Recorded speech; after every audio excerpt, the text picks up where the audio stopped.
No expert in the world agrees with you. I know you're eager for AARO to debunk this. There's zero evidence of what you're proposing. None. This isn't remarkable. What we're seeing here is a curve that's basically a mathematical projection. It's not. Like, propose one plane that would fly like this. Well, why don't you propose one type of UFO? The broader problem with ufology is that it's always been the battle between hard evidence and cool stories. There just happened to be a distant jet exactly where the close thing is? Is that what you're saying? Behind it somewhere. Really? You're very familiar with this theory of mine, Merrick. I think this is playing to the crowd here a little. I brought all the experts to you. Bring some experts to the public. Unfortunately, the stigma that you promote is a big part of why they don't want to come out. These guys are fighting a stigma. I encourage them to come forward. Like, come forward and I won't laugh at you. I am here with Mick West and Marik von Rennenkampff.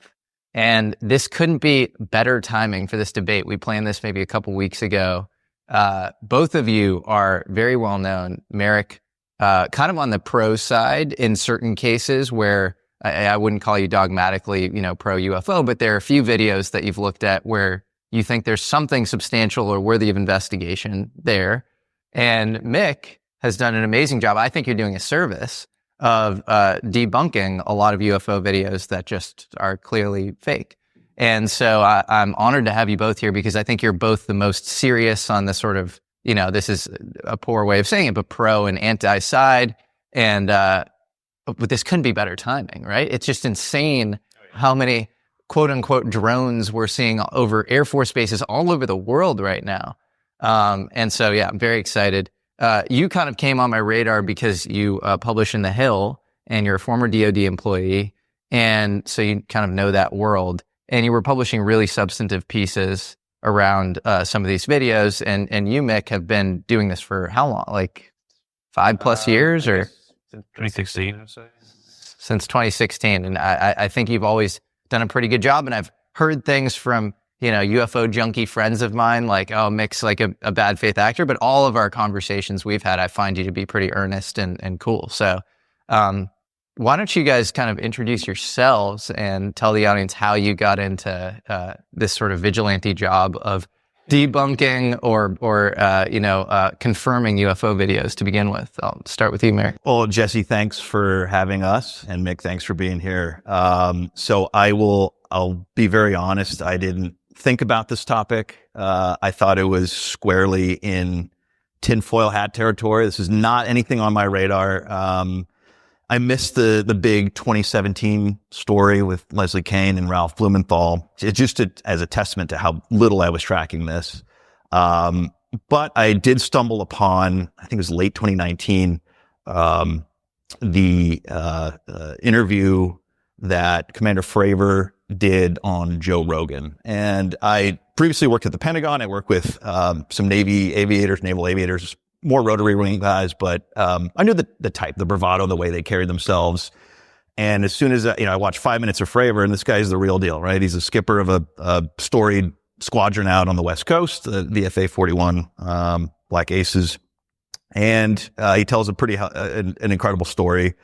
And oh, by the way, it wasn't just him. It was 3 other aviators that were out there. And that was my ticket kind of into the, down the rabbit hole. And then, believe it or not, Mick West, has a lot to do with my kind of, my interest in this topic. We exchanged a whole lot of emails. I think we did a few Zoom calls. Yeah.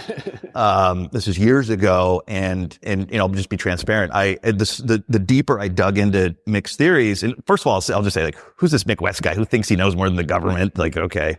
When there's some pretty deep nuance, and from my perspective, I found, again, in my opinion, he was wrong about a lot of his theories.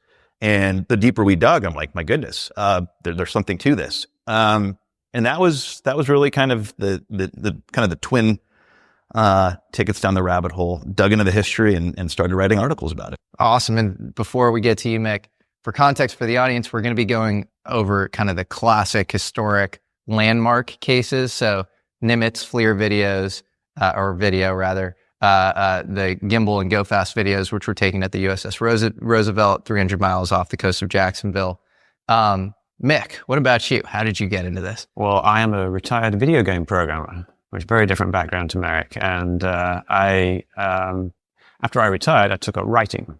And I was just doing stuff like writing for Game Development magazine. And I eventually kind of moved into the skeptical arena, like investigating conspiracy theories, things like that. And one of the first things I did was I was on Wikipedia, just messing around with. I used to edit Wikipedia about 18 years ago. And I saw this article on the chemtrail conspiracy theory, which is this fun theory where the government's spraying things behind planes. And we did I did some work on that on my blog, and that blog kind of evolved into my current site, metabunk.org. Metabunk is just a forum where you have lots of people just chatting about various different conspiracy theories. It's kind of grown now to be more UFO focused, but we have a lot of older stuff like 9/11 conspiracy theories, false flags, and even the flat Earth stuff. But with the chemtrail stuff, I got really into doing things like tracking planes and trying to figure out what people were seeing in their videos. And so after that, it became kind of a natural thing for me to start looking at UFO videos. And occasionally did a few over the years, but it really kind of took off in, I think it was 2016 or perhaps the start of 2017, with this case from Chile, Chilean Navy video. And this is a video, looks really spectacular. It was released by Leslie Kean, who you mentioned, in the Huffington Post in 2016 or 2017. And she was very effusive about how amazing it was. And me and a few other people looked into it, and we very quickly determined that she was wrong about that. It wasn't that amazing. And it was actually just a distant plane. And we were able to prove that pretty conclusively. Not everybody agreed straight away, but I think, like in Merrick, you would agree that case is pretty much solved. And that really kind of got me hooked on UFOs. And that kind of almost coincided with the December 2017 release of a New York Times article, which came with these other videos, Gimbal and the FLIR 1 video, and GoFast was released a little later. And when I first looked at them, when I looked at the FLIR 1 video, it seemed very similar to this Chilean video. And so I thought perhaps it's the same type of thing. So I started delving into it. Turned out it wasn't exactly the same type of thing, but there were related aspects. And I really enjoyed the process of investigating UFO videos because it was so similar to the work I used to do with video games, except kind of in reverse, but use all the same mathematical techniques, all the analysis techniques. Debugging and debunking are very similar things because they're both about finding the root cause of something. And so I got hooked, and I've been doing it ever since. And I've done a whole bunch of different videos. Merrick and I have agreements on several of these, and we have disagreements on a few of them. And I think a lot of the time those disagreements kind of fall in the videos that are somewhat more ambiguous. And this is a problem in general with UFO videos, but I'm keeping going. I want to ask real quick before we get into the actual substance about kind of your priors. Do you believe in the possibility of UFOs, notwithstanding the fact that you don't, sort of agree that any of these videos are legit? No, yeah, definitely. I mean, I would certainly agree. People ask me, do you believe aliens might exist? And yeah, I think obviously in the universe, almost certainly there's some type of alien life, probably some type of alien civilization. I just don't see that there's good evidence of them visiting us here. I wouldn't rule it out, but I just don't think there is good evidence of that happening. Okay. What about you, Merrick?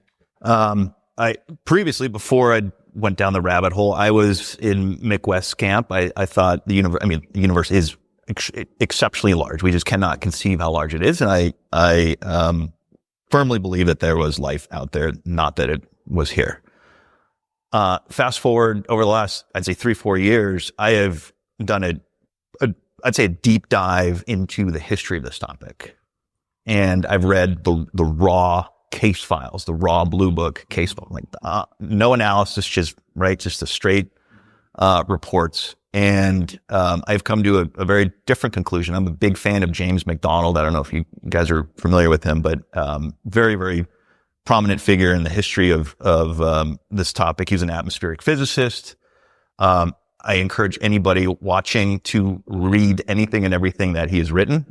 Start with Science and Default. It's a remarkable critique of the Condon Committee, which we can get into. But in his bottom line assessment was that the the extraterrestrial hypothesis is the least unsatisfactory hypothesis for what hundreds and thousands of people have observed at close range over the last 80 years in many cases. I'd say I'm partial to that because of just the long historical record. And I've got a ton of cases that I'd like to get into because I think they are related to some of these videos, and we can talk about that. Fellow alchemists, Lucy breakers are changing the game for nicotine users. If you're looking for 100% pure nicotine product that's tobacco-free, Lucy breakers are where it's at.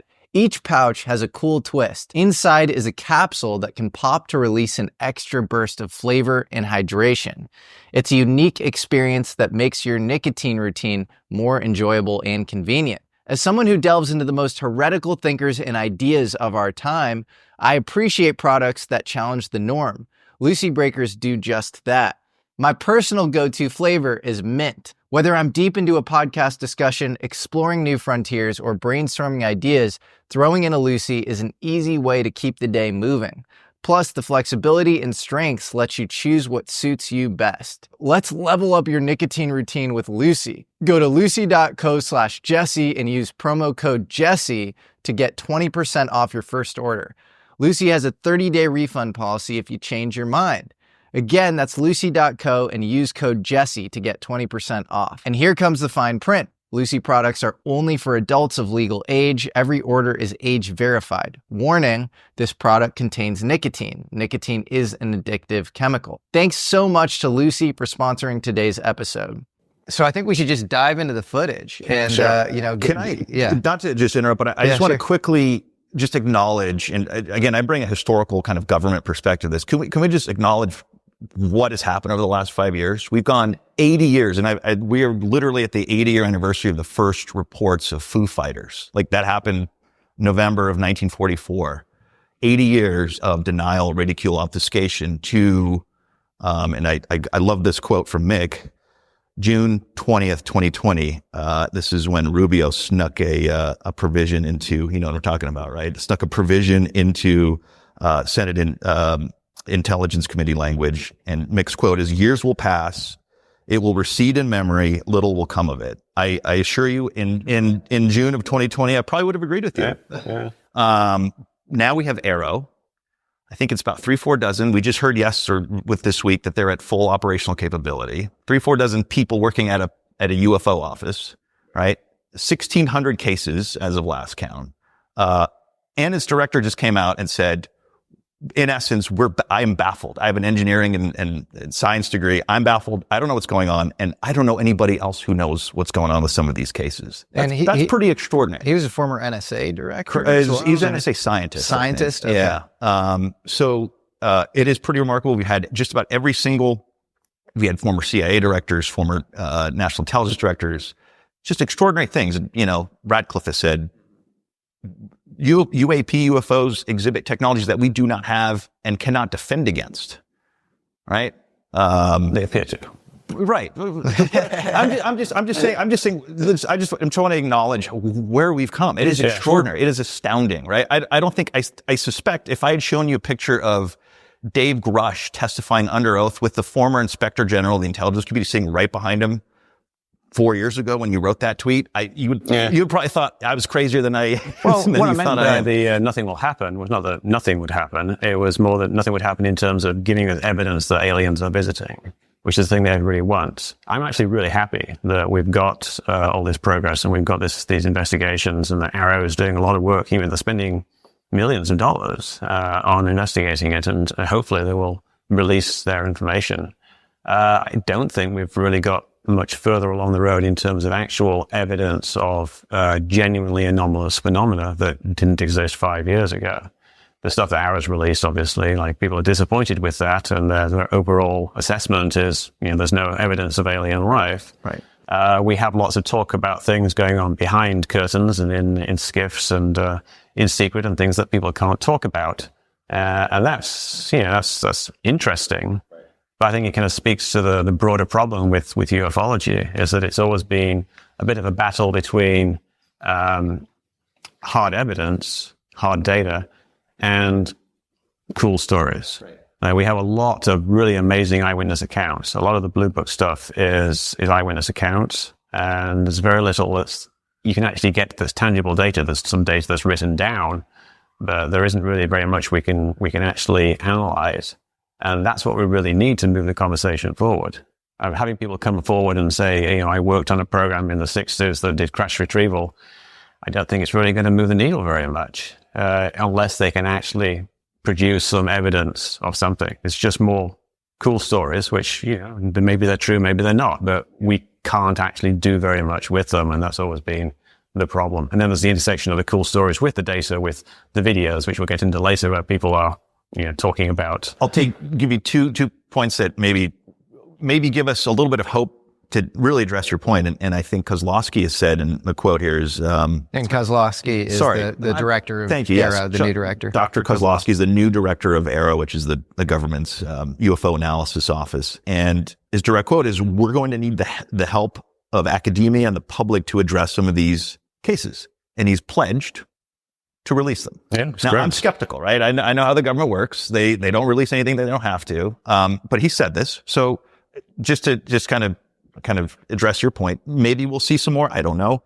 I think that's notable. And then secondarily, Dr. Kozlowski in his hearing said that at least multiple first-hand witnesses have gone to AARO. Witnesses of what, though? Unreported UAP programs. That was the question from Gillibrand. Yeah. So anyway, we can go down that rabbit hole, but I'm just saying, like, the story of UFOs, right, is okay, there's something coming, but there is. We'll see, but there is some chatter about it. Mick, to Merrick's point, there has been a lot of momentum if you're just tracking social consensus, hype around this stuff. I mean, I run a YouTube channel that is, really surrounds this topic. Particularly, I've seen a lot of interesting. My site is all UFOs now. Well, there you go. So, how do you explain that? Do you think it's some sort of coordinated psyop? Do you think it's just this contagion mass, social psychosis thing? What's going on? I think it's something that was maybe bubbling beneath the surface, and it's just been kind of allowed to come out. The New York Times story basically opened the floodgates. It was something that gave validity, it allowed people to talk about it, allowed other journalists to talk about it. And once you get that going, it becomes this kind of feedback loop. People talk about it in the media, the general public talks about it, and then Congress gets involved because it's what people are interested in. And then you can kind of push these things perhaps without the stigma that you had before.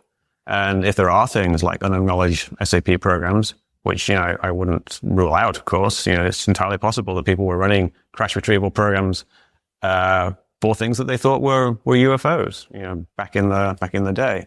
But perhaps some of those were under the radar. We know the government has done dodgy things before in the past. So, that's the type of thing that should come to light. There's the Church Commission. Was it the Church Commission? Yeah. Church Commission. Yeah, something like that, where we can actually get these things out. And I've been really enthusiastic about people like David Grush testifying, and I wish he would come out and actually say more, because I want this to come into the sunlight. I want to know what's actually going on. Well, if that's your goal, that's, I think, the goal of everybody Absolutely. here. And we'd love, I would love for this to either be falsified for forever or That's not going to corroborated. happen. It's one of those things that's impossible to falsify, because there's always the idea that that light over there might be an alien. But what I would say, you can prove it's true. I think there's not a lot of daylight probably between us where, like, I think whatever is going on is interesting. If it's mass social psychosis, a coordinated psyop, I think those are extremely interesting, because I think it's the best psyop maybe of all time, if it's a psyop or something. Guys, we can talk about this for hours without even getting. I will say the commentary, direct commentary from Rubio, Gallagher, Kirk McConnell, former Senate staffer, Sask, Sissy, Senate Armed Services and the Senate Intelligence Committees. They have all stated.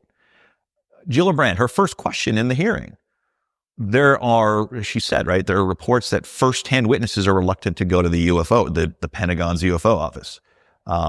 Rubio has stated very clearly, over and over, these are credible people with high clearances and high positions, and they fear for their lives. He said that on camera. That's fascinating. So if it's mass psychosis and people in high positions in government are saying, yes, I was on a retrieval program, then we have a major, major problem, because they're just fantasists out there that are right. in important very, positions. And very sensitive areas. Correct. And, I mean, the other thing I would say is this is all unacknowledged deep black programs. I find that fascinating too. Yeah, absolutely. You know, so, Maybe it's a bit of both. I mean, we do know that there are people in government who are fantasists. Like not everybody who's in government or even in the military is going to be like on the level. Well, the thing that I've found, because I've met all these people deep inside the government, post doing this show, they are often more conspiratorial than people who are civil side. And that could be one of two things. That could be like, oh, that like discredits them in some way, or it could be like they are somehow privy to a lot crazier stuff. Yeah. And that makes them more conspiratorial. Mick, can I put you on the spot, actually? Sure. Just curious. When Grush says under oath, I had the first-hand people go to the Inspector General to submit a complaint. Luis Elizondo goes under oath. Yes, we have crash retrieval programs. Rubio says, not under oath, but he says publicly in a very long interview, first-hand witnesses, they fear for their lives. Kirk McConnell has been tracking this and is convinced that there's something to this. I talked to a congressional source, told me, I asked point blank, what's your confidence level in the existence of such programs? The answer was hovering around 100%. What am I, as an analyst, supposed to do with that? What do you think? I wouldn't be surprised if there were such programs. I mean, this is something I've been saying for a while. And that it's NHI and it's non-human intelligence. No, that there's actually NHI there, but there's programs that existed in the past, possibly even now, where some people who work on those programs think that it's NHI. Because it's quite clear from people like David Grush that people do actually believe these things happen. They believe that we have bodies. They believe that we have crashed alien craft, and they believe that there is these programs to study them. When maybe the programs exist, but what were they actually studying? Why do you think the Inspector General didn't just shut this down immediately? I have no idea. I'm not really familiar with what the Inspector General does, but Grush's claims covered a range of things. You know, there's the whistleblower recriminations, and it seems a little bit mixed up as to what the Inspector General was actually investigating and what they're referring to when they said Rubio is very clear. He's the vice chairman of the Senate Intelligence Committee. Rubio said that the unreported, the misuse of funds, that portion of it, they didn't say anything about the reprisal part, but the misallocation of funds was deemed credible and urgent. Yeah, well, if there are unacknowledged special access programs, I'd be happy to see them. Like, cause I don't know if it works that way, but it's interesting because that's also unfalsifiable. That's like also in Feynman's not even wrong sort of category. If they deny it, you can say they're lying. If they admit it and show it, then no, that's one thing. It's like, anything, you only need one. You just need one ace to win the game. But everything that's not an ace doesn't mean there's no aces. So you think it's going to stay in this sort of liminal category for a very long time? I would hope it doesn't, but yeah. I think all we can hope for really is to get more sunlight on it. And if there is something there, something will eventually pop out. And if there isn't something there, we will see that, all the things, the dark corners become illuminated, and we see that there was nothing there. And perhaps there's something in one of the dark corners that's really interesting. That would be great. How did non-human intelligence get into a bill sponsored by Chuck Schumer and signed onto by Rubio and Gillibrand, former presidential candidates, 22 times, and then biological evidence of non-human intelligence? Oh, you'd have to ask Schumer about that. Schumer said he was doing it to kind of honor the legacy of his friend Harry Reid. So he just randomly puts in aliens into 64 pages just because he's buddy. I mean, maybe, I don't know. He didn't do it. But his staffers did it. Some staffer did it. Well, somebody wrote it. He put his name next to it, yes, right? I mean, he does that for everything, doesn't he? But he doesn't write the legislation. Does Schumer put his name next to Bigfoot legislation, right? Like there isn't any Bigfoot legislation. Well, I think, okay, this is great. I think we should get into, because this is all dealing with sort of social proof, which does carry for a lot of people. We should get into first principles. We should. Because that's where I think both of you add really tremendous, unique value. And so why don't we start with the famous Nimitz case of 2004, this amazing FLIR video, thermal video caught in November of 2004. You have eyewitnesses, David Fravor, who you mentioned, who is really, I think, a source of belief for a lot of people, kind of proxy belief, because he's a very serious sounding guy. I mean, you heard him on Rogan, and I think he was tasked with defending LA actually around 9/11. I don't know if you're familiar I didn't know that. Yeah. Didn't know that. Because it was unclear how many planes were in the sky, how big the threat was. Yeah, right. And you can hear him speak, and he seems very sort of matter of fact. And so, but Mick's done a great sort of debunk on this. So why don't we watch the video? Yeah. And we'll get both of your assessments. But before we do that, Why don't we do a little rock, paper, scissors to see who I'm will also go happy to first? take it and just kick it off. Or, You want do you want Mick to to take? no, he's trying to psych me out. Okay, let's do a little rock, paper, scissors. Rock, paper, Yeah, scissors. that's right. All right. Damn it. I knew it. I'm too honest for my own good. Wait. I don't even see who won that. So just for the audience, before we went live here, Mick said we agreed to rock, paper, scissors. Mick said he's going to go with paper, and I went with scissors. So here we are. Here we are. All right. Well, Merrick, you take the first. Yeah. So but seriously, please jump in if if I misstate anything. But so the background is in November of 2004. The Nimitz carrier strike group, so it's the Nimitz and other vessels, Navy ships, are out for pre-deployment workups, pre-deployment training, basically to make sure their equipment is working before they deploy and go to combat. And I think they're setting out for Iraq. So this is early stages of the Iraq War. Very high operational tempo. They're during their training missions. The USS Princeton is a guided missile cruiser. And it is part of this Nimitz strike group, and it is over the course of, I think, a week, according to one of the witnesses, the key witness, Kevin Day. Maybe 10 days, I think. 10 days, sure. Yeah. Okay. They begin tracking anomalous objects at 28,000 feet, heading south at 100 knots. Very strange tracks. That's odd. Occasionally, if I understand right, they're tracking them coming from above 80,000 feet, zipping down, and to the surface of the ocean, or they'd hover around 28,000 feet. Notably, Kevin Day has been very specific about this and consistent, 28,000 feet, 100 knots south. And Kevin Day oversaw radar operations. Correct. So he's the, Kevin Day's story has actually changed a few times, and he's given different figures. 28,000 feet, 80,000 feet, and 20,000 feet. He mixes things up. And it's changed in other ways as well. But I've only seen 28,000 feet. All the interviews I've seen, I think he wrote it down and he kind of memorialized it. He wrote a little novella. Yeah, Sailor's Anthology. I did find this interesting. Yeah. They wrote this They were clearly stuck with a lot of these people, right? Yeah, So we digress. And one day, so Kevin Day is concerned that this is flight safety, and it is, right? I mean, you have objects. I mean, you sanitize your airspace. And you want to know what's out there. So when your air crew are out there, that they're not going to have, potential collision risk. So one day, he sends out, 2 F-18 Hornets. Commander Fravor is flying one of them. We have not heard from his backseater publicly yet. The other plane, Fravor's wingwoman, was Commander Alex. She's pretty new to the squadron at this point, so probably a lieutenant. Alex Dietrich. Alex Dietrich, correct. And in her backseat is Jim Slate. Wizzo is a weapons systems officer. That's the backseater that does kind of a lot of the tactical systems. And they get out to this, they call emerge, so that they're basically in the same airspace as where one of these tracks is. Look out and see an object doing basically kind of like a weird ping-ponging, zigzagging pattern, apparently right over the ocean. And there's this roiling water underneath. Very strange. And so you have these 2 jets, if I understand correctly. Fravor departs. Dietrich stays up high and starts circling, and they both start circling, and Fravor's going lower and lower. And as he goes down, the jet, according to Fravor, kind of reacts to him coming down, and it kind of Fravor does a burp noise. I don't know if you guys have seen that, but that is, somebody did a pretty good compilation of of his reenactment, and then it kind of shoots off at just unbelievable speeds, according to the witnesses.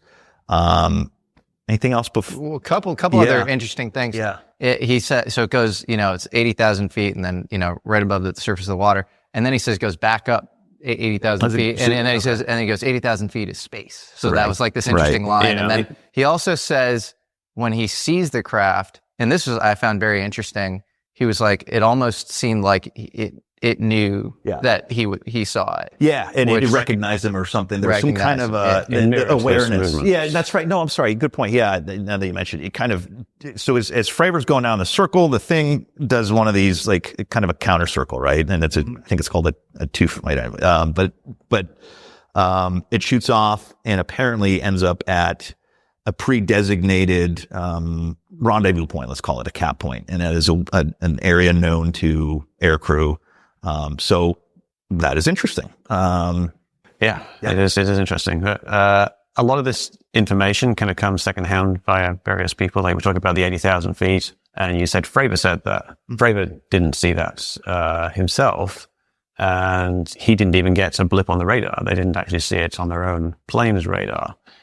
When they arrived at this location, they didn't at first see anything. And the jets are hauling along at 600 miles per hour, which means that you're not just hovering over one spot waiting for something to appear.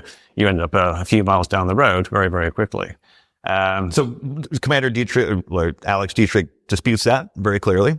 She disputed that to you, as you know, because and Fravor has said that log is third hand. It's just inaccurate. Well, Fravor said that. They both said that they. So they arrived at 20,000 feet, and there was nothing at 20,000 feet. So they both said that when they merged plot, they looked out and they saw it. Like you're suggesting that there's no link between the radar. They dispute that. I'm just trying to be clear, and she disputed that to you, as you know. Right. Yes.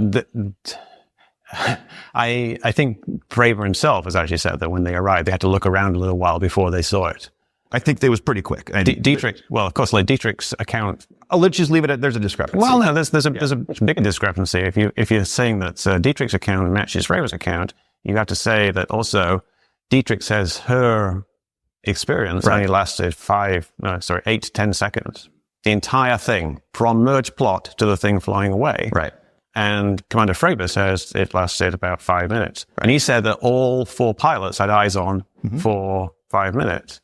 So using one person's account, we don't really know which one was the more accurate. I would think probably Fravor because it's a more experienced pilot.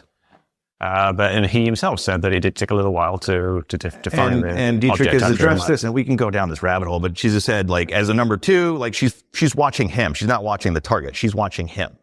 Yeah, but she said from merge plot. Okay. Well, on Twitter, which she was asked very specifically, as it was from merge plot to when the thing shot away. Fair enough. I'm acknowledging that there's a dispute there, and that's fine. That's all right. A big discrepancy, I think. Well, one other thing I think to discuss is just this idea that this was caught by many sensors. So all we have and all we can go off of on a first principles analysis, semi-distrustful of government in a lot of cases, is this FLIR video. And we're going to play that in post-production. We can also watch it here if it's useful to both of you.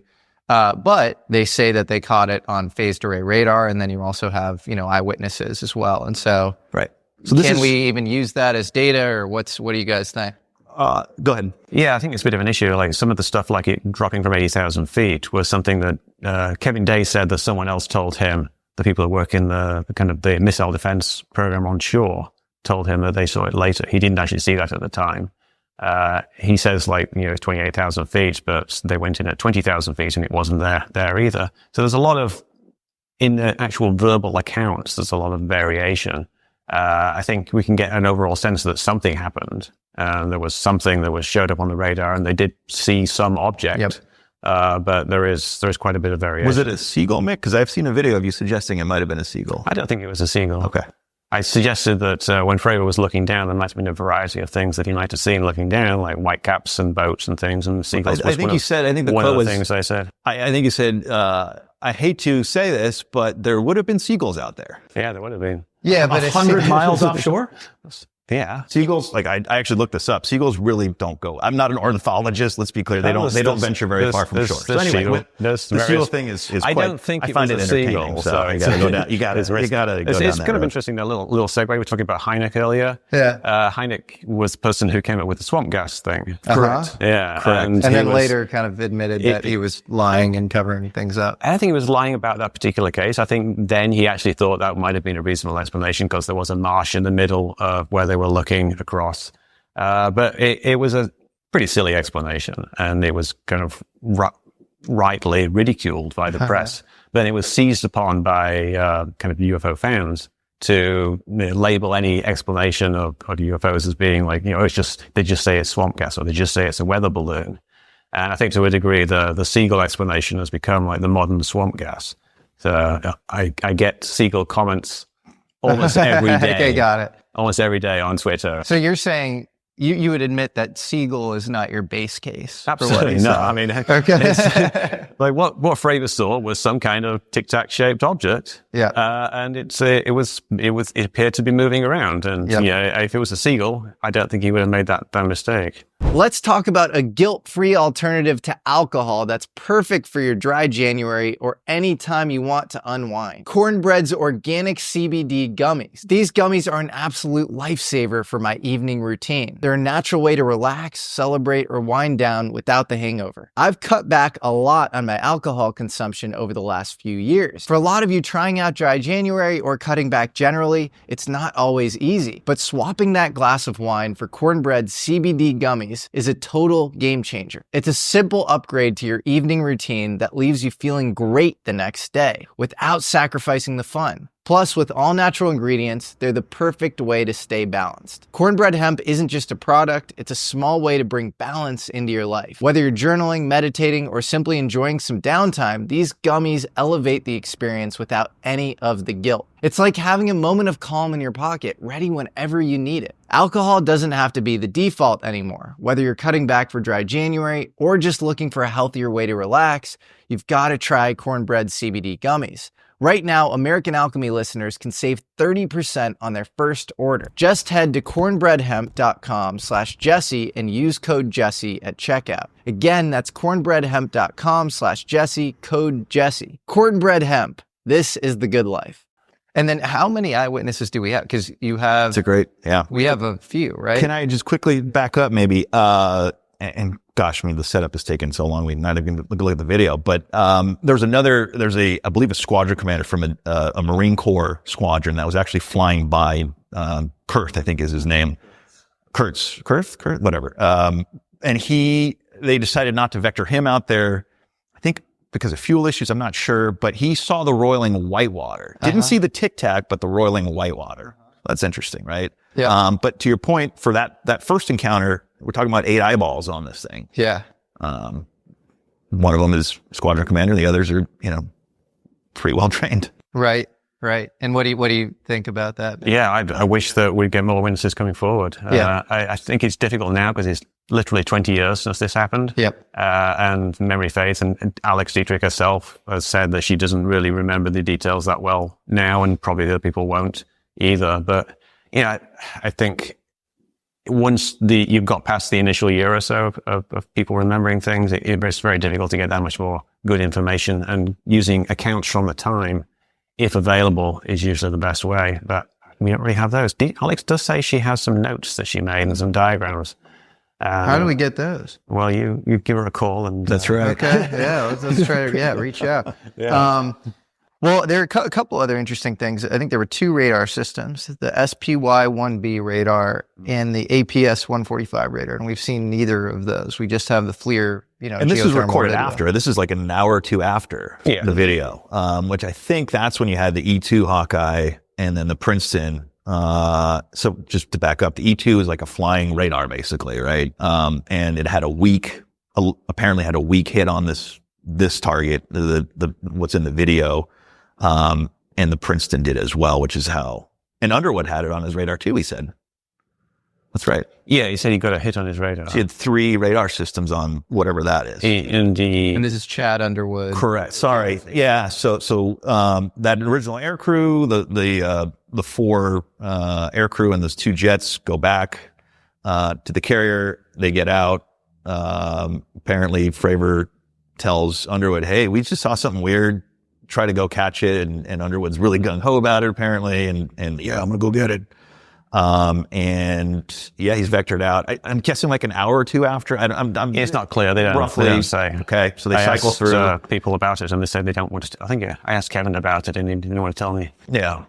But they cycle through. Underwood gets out and he gets these hits on the E. Was the E2 high on the E2 on the first encounter, or was it on the second one? I just don't remember. I'm not sure. Okay. I think there were some eyewitness accounts from the E2. Like people, they said they saw it out the window, but I don't think they've actually really come forward to The other swear on it. possible interesting piece of information, which I'll just speculate on, and that maybe we'll never get to we probably will never get to the bottom of, is you have this interesting nuclear connection with past UFO sightings. This seems to be some possibly repeatable thread. You have a great book called UFOs and Nukes by a guy named Robert Hastings, which I always tell you I think you should read. I was reading it on the way here. I appreciate that. Excellent book. Yeah. And so what's interesting about, the Nimitz carrier strike group is there were likely tactical nukes on board.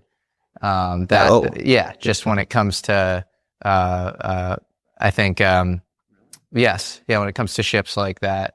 I know I can say with certainty that I think the Nimitz is a nuclear power carrier. I don't know about the weapons, and that's out of my expertise. Yeah, it's both nuclear powered, and then most of those hold tactical nukes, is what my understanding. But yeah, well, that's above my pay grade. You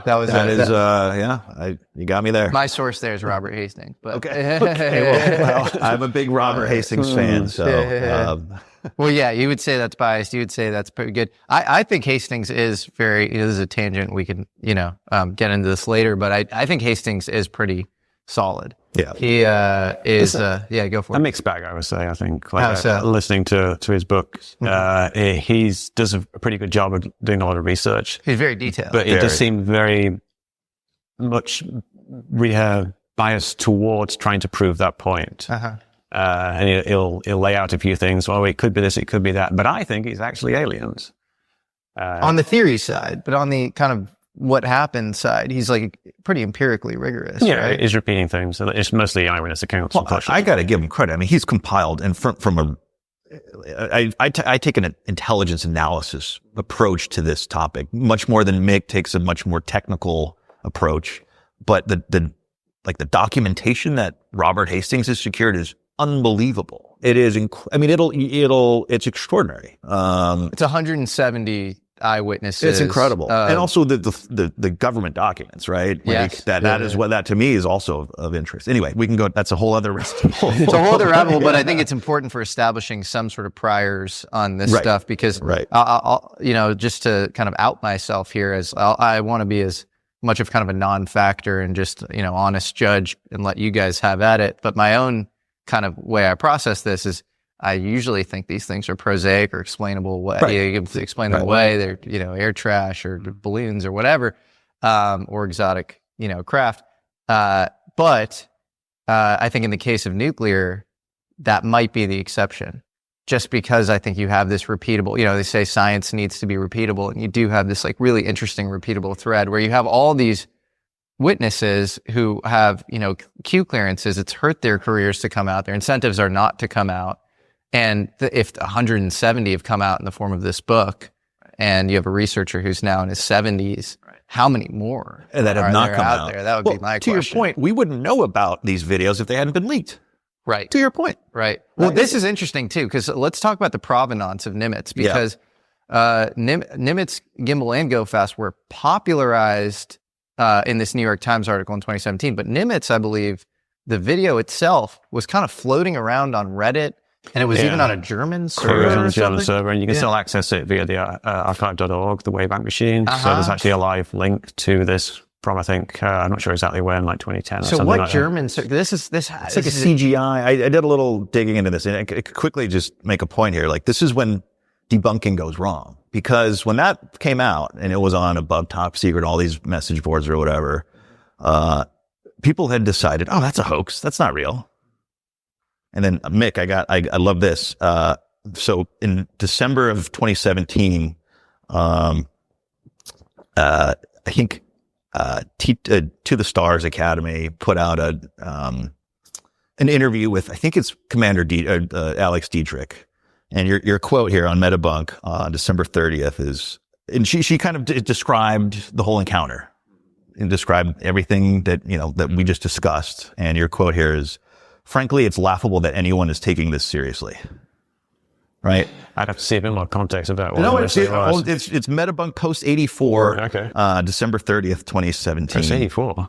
I'm sure I mean more than 4. Well, so, but on a particular thread, on the FLIR one thread. So I just want to be debunking can really go wrong because this is the most perplexing, arguably the most perplexing case. This video was real from the start, as I recall. No, I'm not accusing you of. So I mean, the taking it seriously must have been like taking it seriously that this was something performing amazing maneuvers, which is something I wanted to bring up.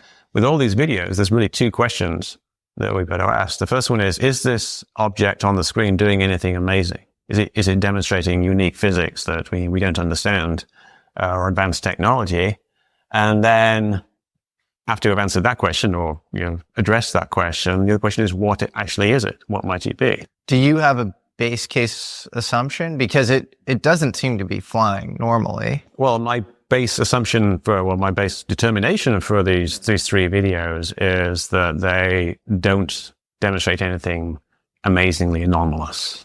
And so with FLIR specifically, like Siegel is not the base case. Do you have any other sort of explanations, or it's just like not anomalous? As Marik knows, I think it's some kind of distant aircraft that is not moving laterally. Like when these videos first came out, there were people talked about how amazing they were. FLIR 1 in particular was deemed to be amazing because the object appears to zip off screen.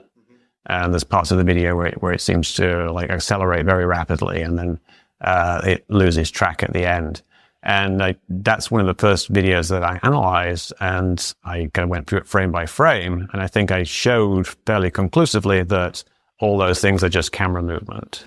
So, and you really think David Fravor saw just a normal aircraft? No, I don't think so. Okay. No, these are two separate things. Fravor and Dietrich had an encounter with a little tic-tac of some sort.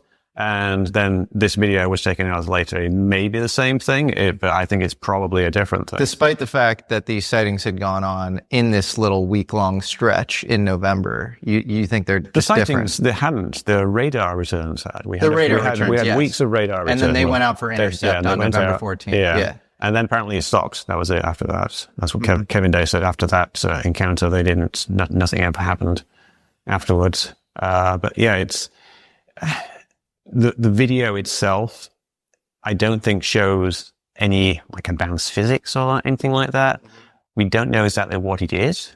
I think it's some type of distant aircraft that's flying away, but as Marik will explain later, there are issues with determining what type of aircraft it is, because of the angles of the image and things like that. Merrick, if you just had the video, and you didn't have the eyewitness accounts, is there anything that would lead you to believe that this is anomalous? That's interesting. I'd probably, without the eyewitness accounts, I probably would have. That's a really good question. Old me would have just dismissed it. Yeah. The me who's engaged with Mick, who has studied this topic, would be much more interested. With absent the eyewitness accounts. Absent the eyewitness accounts, but maybe with the promise of other sensors that pick this up, but that are too sensitive to release or something. Yeah. It is weird. And it is, it's odd, obviously. Just in removing the context, it is odd on its face. Yeah. On its face. And I'll just to counter Mick or just to maybe respond, I'm very much on the opposite end of the spectrum. And I'm glad we started with this case because ruling out a plane is probably the easiest thing we can do today. It is pretty simple to rule out that's fine. We'll get to that. So look, I mean, it is fascinating. I have, based on the analysis and it's not just me, but the analysis that some of my colleagues, and one of them, as you know, is a University of California scientist, brings superb expertise to the table. And I would say, I'll speak for myself, but I have fairly high confidence that was a tic-tac shaped craft, and we can go through the data, as we. And then to kind of flip it on you, Mick, if the video didn't exist and you couldn't easily strawman it with a debunk, and you just had these super credible pilots, eight plus, all saying, we've seen this anomalous thing, would that lend all of this more credence? I think the Dietrich and Fravor encounter stands by itself as being a really interesting event, and it's Fravor's account of it that convinces people. It's what convinced you with his Joe Rogan thing, and a lot of people on the Hill have talked to Fravor and heard his account, and they've been convinced by it. So this video isn't what's convincing people. It's the eyewitness accounts that do it. Having this video as well kind of lends some credence to those eyewitness accounts. It says, like, we saw an object and here's a video of an object. It doesn't really look like the same object, but, you know, it's extra evidence that something was there. And the more witnesses you have, the more likely something is to have actually happened. So Mick, can I just quickly say this video is not convincing to folks on its own. And I think my job here today is to make it convincing. And thank you for giving me the opportunity, because I think we have some compelling data to show. Absolutely. Yeah. Well, the final other thing that I'll say about this case, which I find interesting, is I think a new Raytheon FLIR system had just been installed before detection. And Raytheon, I think, came out with a statement because they were like, yeah, what's going on with our FLIR system? This is kind of crazy. And Raytheon was like, we're not responsible for what you detect with our system, which I found very interesting as well. Yeah, I think they just upgraded the system, upgraded the software, perhaps. Okay. Software. Like it wasn't actually. Yeah, I mean, this wasn't known publicly, right? So nobody knew about this until, 2007. People didn't know about it. I think it was 2015 when Fravor started talking on like fighter pilot podcasts and stuff, and it really didn't bubble up until 15, 16. The German server thing is fascinating. Yeah, it's super bizarre because it's like, it was like a graphic design shop or something? I think it was like CGI or something like that. CGI, I think so. My mind, when I hear that, my mind goes to like, they were trying to see if you could possibly recreate it with CGI. But I think what happened there was that it was just basically a site where you could upload stuff, like an open FTP server. Back in the day, you would use that for uploading stuff, and they just dropped it there, and that's where it was for a while. Who dropped it there? The person who leaked it. So it was just a leak, but on a German. So it was like a place you would leak a video like that? The U.S. military doesn't have the original. Right. The one that they released is the same. It's the one that they got from the German FTP server, and then they released it. That's fascinating. The U.S. Navy. Well, they just re-record over the tapes. Can they now release the original? They probably don't have it. They don't have it. They don't have I strongly it. doubt. Just Now, there's a wrinkle there. There are allegations from some of the sailors aboard the Princeton, I think, that people in suits landed in helicopters and took all the radar data. I don't know what to make of that. Who says that? Is it Voorhees? Gary Voorhees. Gary Voorhees. Yeah. I think he's mentioned that, and there are a couple others that have said it. Okay. Sean Cahill. I apologize. I just don't know. I know Fravor has PJ Hughes, I think. PJ Hughes, yeah. I interviewed both of them. Fravor's been skeptical of that publicly, but I don't know what to make of that. So just to the point of data retention, like it adds a spooky immaculate constellation level. Yeah. Because that's what the allegation of immaculate constellation is. That all this stuff is siphoned off. Yeah. I don't know what to make of that. That's another good example of how the stories vary quite a lot. You got all these enlisted men on the boat who have this story about how the data bricks were stolen, and then Fravor just didn't happen. Exactly. It's so it's difficult to reconcile. Correct. Yeah. But obviously maybe Fravor didn't know. Who knows? Should we dive into the? Should we watch? We can watch the video. Yeah. Think you guys both see this? Yeah. Cool. We're familiar. This is the start here. So it's in infrared mode. And let's explain. So thermal imaging, what is like this white dot in the middle mean? Well, it's not actually a white dot. It's actually kind of a spiky shape at the start, which is interesting. It's a good, valid point. Then it switches to TV mode. And a TV mode means it's basically a video camera, black and white video camera. And we see it's black here. Now, I originally thought this was infrared, and this is what because it looks almost exactly like the Chilean case, but of course it's this TV mode.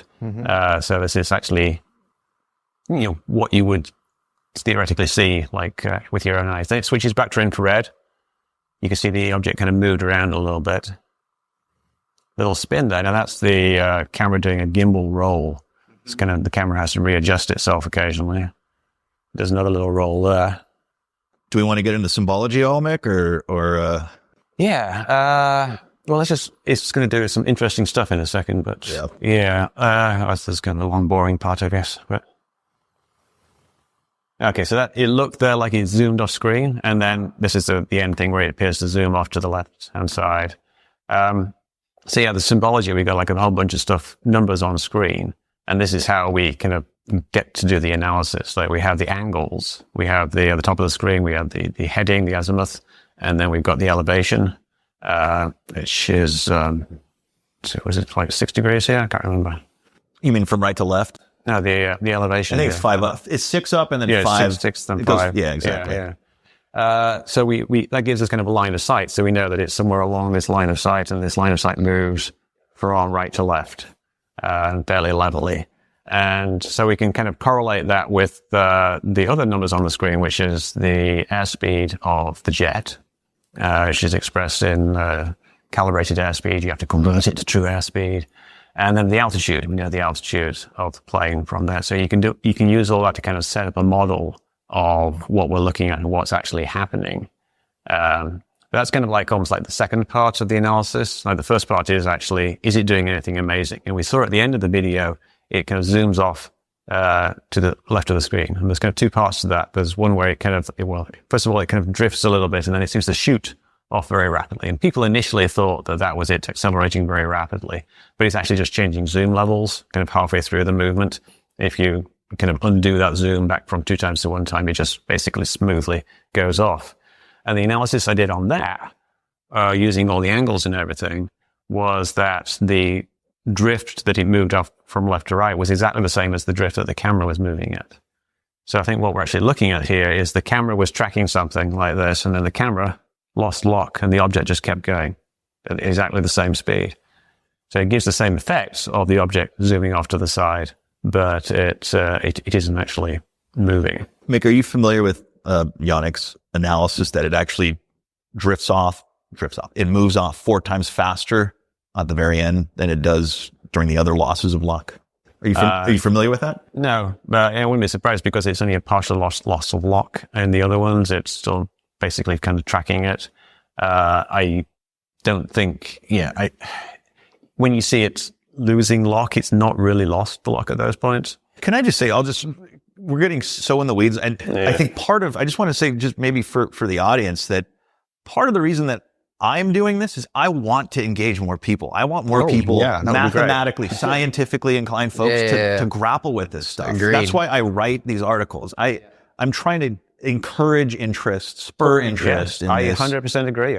We should teach this in colleges because it's a fun analysis exercise that people can get their teeth into. Sorry for that PSA, but I really just want to convey that. Yeah, and that's part of the whole problem here between you and I is it's just you and me. Right. And exactly. And, and there's other people, Chris and Zane. There's no reason why other people can't analyze these videos. Exactly. But it does take a long time, though. It does. It is quite a lot of work. I mean, this is like years of work that we've both put into Yannick these does all the hard videos. work on my side, so I got to give him credit, and Zane and Chris Spitzer as well. So, And they would say that the loss of lock just wouldn't account for that sort of zooming off. It's ambiguous.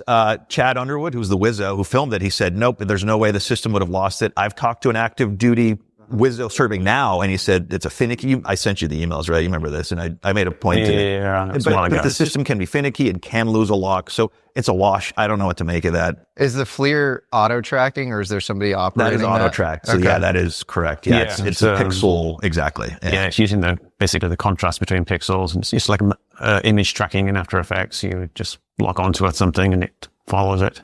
Got it. It doesn't do a very good job. It's kind of interesting comparing the technology in 2004 with the later things in Gimbal and GoFast, which the lock seems a lot more solid.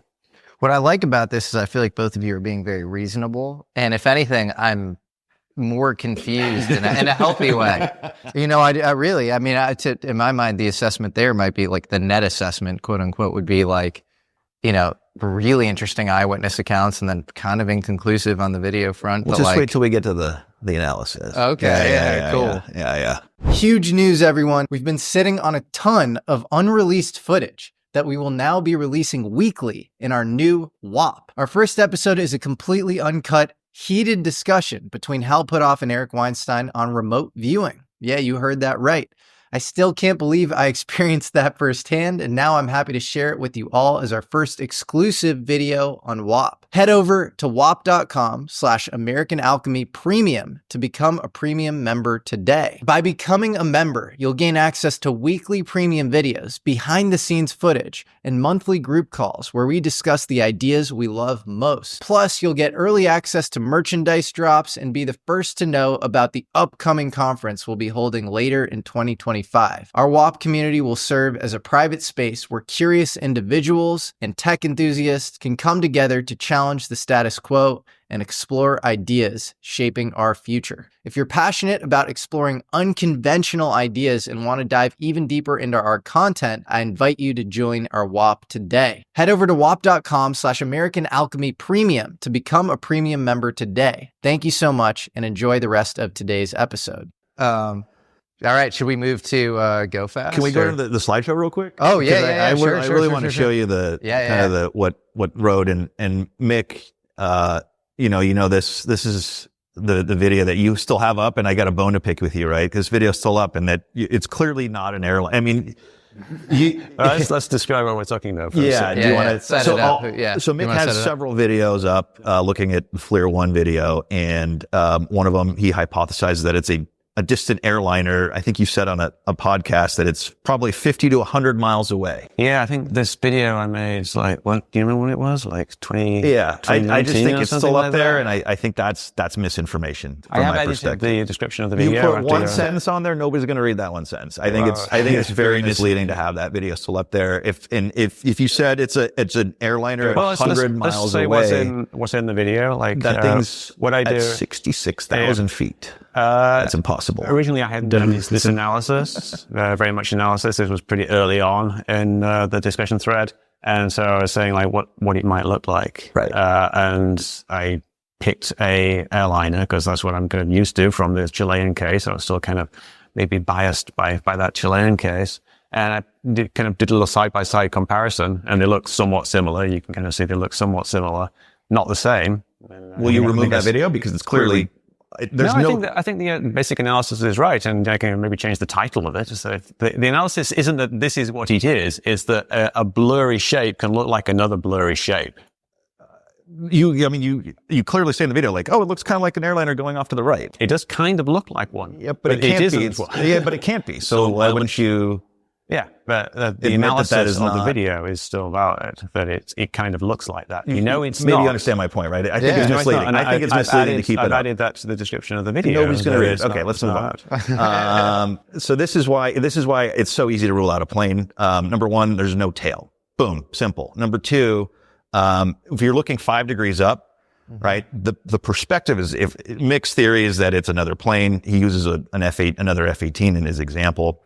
I'm trying to do this for the camera. If you're looking 5 degrees up, it'll have the jet will have kind of like a downward slope like this. Clearly the object is tilted up this way, and there's no plane. You can change the plane type. There's no plane that'll fly like, what do you have this distant plane going? Like 250 knots? Whatever. 300. No plane is going to fly at like a 13, 15, 20 degree angle of attack at 300 knots. It's just not reasonable. There's no tail.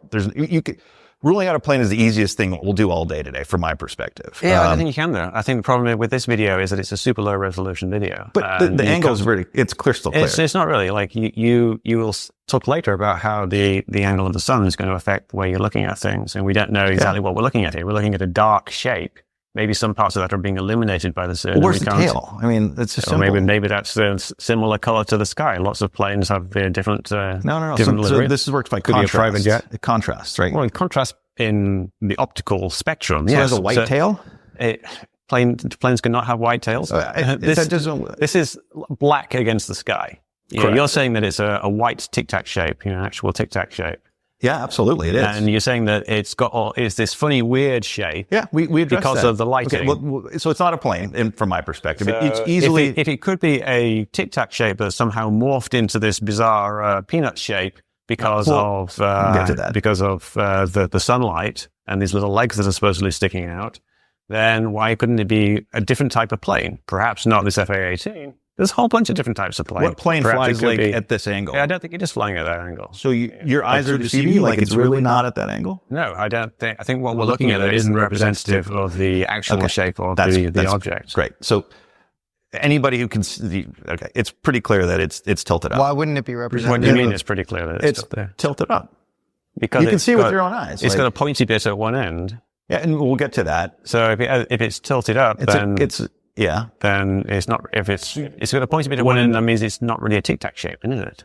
Well, that is an artifact that your software, and this is why you've been so helpful. Like I've shown you this. Like you can recreate that effect with your software. You could probably recreate it with a different plane as well. Okay, so something I haven't done. You're a big evidence guy. Try. Why can't you find me something with no tail? I feel it's kind of a fool's errand because there is not enough data in that video to determine. Look at it. It's this blurry blob. The video is you see what I mean, right? Like you see the attitude, the tilt is that just it. And if you watch the whole video, you can see that tilt. It's crystal clear. You see it turning as well, which is something that's kind of weird. That doesn't really work, I think, with the Tic Tac model. In the simulation. Do you want to just go to the next image because this is super interesting, and I owe credit to I think somebody on I think his name was Paul, but he did very simple edits, brilliance and contrast. And there's no trickery here. It's very simple. If you go to the next one, please. We did a 3D model. And this is kind of a Rorschach test, right? The UAP is in the eye of the beholder, but, and I need to quickly add that, both Commander, Fravor and, Lieutenant Commander Dietrich have stated that when they reviewed Underwood's tapes afterwards, they saw these little appendages, these protrusions, which is impossible. I mean, is it Lonnie Zamora? Like that reminds me of a Lonnie Zamora craft, what he described, but we know it's completely out of focus, so you wouldn't be able to see this. Lonnie Zamora's famous craft that came down in '64 and in New Mexico. Allegedly had little legs, but anyway. Allegedly had little legs. This image here, I think, is very misleading. I think it's basically being that you've tweaked the amount of brightness to bring in the edges. If you do that with, you just sliding the middle slider in the levels adjustment. So we can find a Tic Tac shape if you just do basic edits, is the bottom line. You can find the gimbal shape in what basic edits are we doing? Brilliance and contrast. For the audience. Okay. Brilliance and contrast. And what exactly does, so contrast I think is probably pretty obvious. Yeah. You're increasing the contrast. Right. And then brilliance I think he turned it up. I didn't do this. Anybody can go, that's the beauty of this, and this is why, like, anybody can do this. Slider would do that, I think. Is brilliance like light saturation or what? Or I'm not sure, actually. I'm not a visual effects guy, so I didn't do this. No, it's a non-standard term. It's not like a Photoshop term. So what it gets really interesting is, and we can really drill down to, you see that little kind of that sunlit section on the top? Yes. That, in fact, we can place this object and we can actually find which direction Underwood was flying, and we can see where the sun was at around 3:30, 3:20-ish, give or take, and you can recreate that in this is the first time I'm really presenting this. We're very excited. We're going to put this in a paper very soon. But you can actually recreate that effect and see where the sun is. And in 3D, you can move the sun around and it gives you that effect. Interestingly enough. And that lines up with his position in reality? Correct. Okay. So let's go to the next one. Mick, you brought up, it's black. Well, this is TV mode. Those F-18s are not black. They're light gray, right? That's how that system works. It's backlit silhouette, Yeah, so that's why we have a black shape. It's not something you can't say that it's the same because it's the same color. No, I'm just saying. It doesn't mean it's a different color either. We don't know what color it is. But you moved off the plane thesis. You don't think that? I don't think we can rule it out. Okay. But you have to provide, give us one option. Prevent some kind of, propose one plane that would fly like this. Well, why don't you propose one type of UFO that could fly like this? Right there. It's a Tic Tac. UFO is just unidentified. What model of a Tic Tac UFO? It's a sport model, obviously. I'm just saying, if there's a plane, that's impossible for him to answer. A plane that fits, that could, fit that profile, the silhouette with the lighting. We just don't know which one. I have a couple more. Just do you mind going? Yeah, sure. Sorry.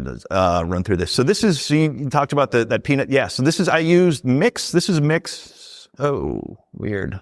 Well, just do you know what's in it? Yeah. So we'll put it in post-production. Yeah. More. So when you actually edit the video to kind of recreate the graininess and the out of focus, you can recreate the Tic Tac shape. You can recreate it. I mean, it's not a plane, guys. Like it's extraordinary to find a match, like a remarkable match with what 8 eyeballs saw 2 hours earlier.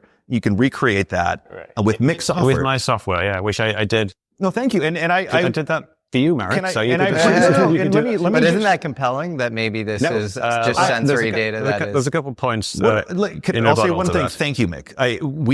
The UFO world owes you a huge debt of gratitude for the amount of work that you put into. I'm glad you're finally getting paid. I don't know who's paying you, but no. Wait, what is? Are you but getting truly, paid? no. Yeah. By who? Someone I can't name. Okay. What Mick has done is incredible, and it allows us to test out everybody's theories, not yours, not ours, not anybody's. And so thank you for that. I mean that sincerely. Just real quick, the reason this software exists is actually because of you.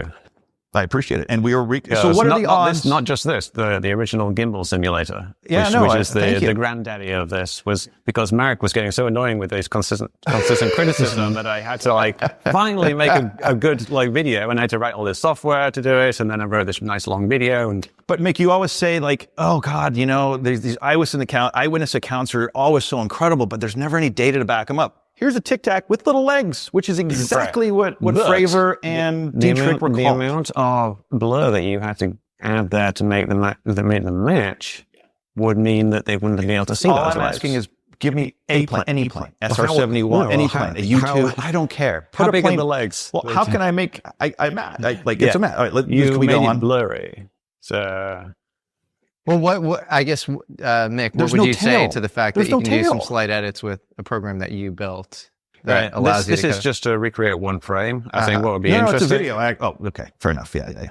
The actual object itself appears to do this kind of weird rotation and get a bit more pointy at one end, which I kind of interpreted as being like a plane turning. But the pointiness is recreated. It's an artifact of that front appendage.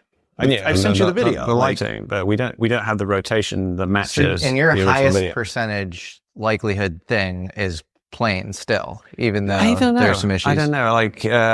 Marik brings up some good points, and Yannick. I think what I would say is you can't 100% rule out a plane. I feel comfortable doing it. There's no tail, and it matches what. And I think 100% ruling out things is a huge mistake that people have historically made. I think of the Chilean case. They spent 2 years ruling things out, and they were wrong because they ruled out a plane right at the start. And then there's no tail. You can't see a tail. Of course you can. What about remember the video that Jesse sent us a few days ago of the Tic Tac, the shaped thing? Yeah. Then over Nellis and you said that you agreed with me that it was a plane. It's a common misconception. Sorry. It has no wings. And that's a very common thing that people see, like in videos. So what was that? It would have been another plane. I'm sure it's another plane, yeah. Okay. You want to go to the next slide real quick? Sure. I think, so this is how we were able to place it. There's a consistent rightward banking, and you can kind of see it here. And that's how there's a strong, and thank goodness Yannick is a climate scientist. Sorry, buddy, I hope I didn't out you. But he has access to extremely nuanced weather data, and we can find out, if you go to the next slide there, we can look at the weather data from that time at that altitude, and there's an extremely strong northerly wind coming from the north, about 110 knots. And then the video, you see this consistent rightward banking, which is the autopilot compensating to maintain a straight heading as it goes. And that allows us to place the heading of that plane and see, okay, well, now we know where the sun is, and then we can match the sun with the top of that illuminated section. Issue with that is that planes don't need to bank to maintain a heading. Is that true? Yes. Okay. And then we discussed this. So you said that you thought that they did, but you sent me a bunch of chat GPT things. You're talking about crabbing, right? No. Well, I'm talking about the difference between like the true heading, the ground heading, and the air heading. Right. So to maintain a particular ground heading, you just need to have an air heading that incorporates the wind vector. So the autopilot, you can see at the bottom, it says HDG. That's heading. So that means the nose is going to maintain a heading. Yes, it's ground the same track thing. is irrelevant. It's the same thing. Ground track's irrelevant. It only would need to bank if the wind was changing. No, it needs to stay. The nose is going to stay at, let's say, 270, right? Doesn't matter. So how's it maintaining? You point it in the direction you want to go, and you go in that direction. Or else you point the velocity of your plane in the direction you want to go, which might involve you turning a bit to the side, but you don't need to bank to do that. If you bank, you'll keep turning. But it's consistent, right? It does this.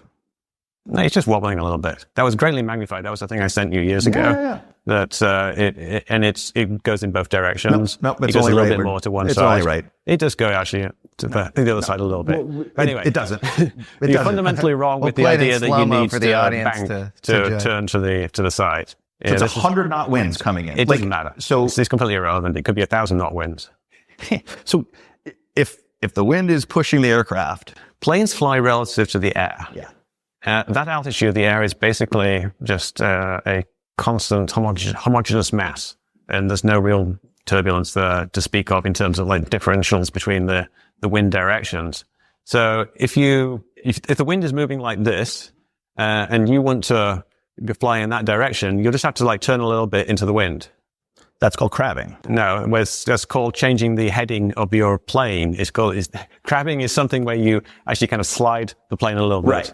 You're using rudder, exactly. Yeah, but that's We're not talking about that. No, we're not talking about that. Right. Okay. Yeah, your velocity relative to the air is just straight through the air. Okay, let's move on. We're But going- getting in the onus to weeds. the audience Yes. on Let's whether have some a plane pilots. would We need can to. cut that out Yeah. or whatever. Yeah. Pilots, No, let us leave it know. in. No, leave it in. Leave but- it in. Yeah. But would a plane need to bank in this scenario? There's a Let's- consistent rightward crowdsource banking, this. which our hypothesis is because of the 110 knot winds. So real quick, last point on this. You mind Yeah. just going up one more? Sure. This is one more. Sorry, just one higher. Yep. Up. Sorry, the other way. Oh, up. Gotcha. Last Yeah, but not yeah, least, we can actually. So Kevin Day said that these objects were at 28,000 feet. I'd be curious to see if he has said other, but everything that I've seen is he said that 28,000 feet heading south at 100 knots. We can find that in the data. We can find the Chad Underwood object moving south at 100 knots at 28,000 feet, descending slowly, but we can find that as a very, very anomalous flight path. So again, we can find very, very specific descriptions of what the witnesses recall in the data. That is critical, and we see that with Gimbal as well. Do you not find that compelling? Well, you Mick? can find all kinds of things in the data depending on what parameters you put And into this it. is at the distance roughly that Underwood gave. That's important, right? You can find basically a straight line path as well of the object moving away, consistent with it being a plane or some similar type of aircraft. And if you change things around, change with the way the wind direction is, then you can find different things. If you change the distance, you can find different things again. I don't think this is the only solution here. No, but it is It's a potential one. It is remarkable to find that in the data, And that yeah, just doesn't happen by accident. That, of course, suggests that what we're looking at is actually a balloon. That is absolutely a possibility. Yes. And that balloon would explain the radar targets possibly, because they're moving with the wind. We had this wind, as you described I earlier, think moving balloon from is north to a south. far more reasonable explanation than plane. I wouldn't rule it out. I think, like I said before, my analysis of these videos is kind of two parts. Like, is it doing anything amazing? And what is it? And I don't think it's doing anything amazing. I don't think drifting south at 100 knots is doing something amazing. It is very weird. At 28,000 feet? What do you know that does that? That is that size. A balloon? That's that Why size? would a balloon be that far off the coast? I don't know. It could be some kind of military balloon. Uh-huh.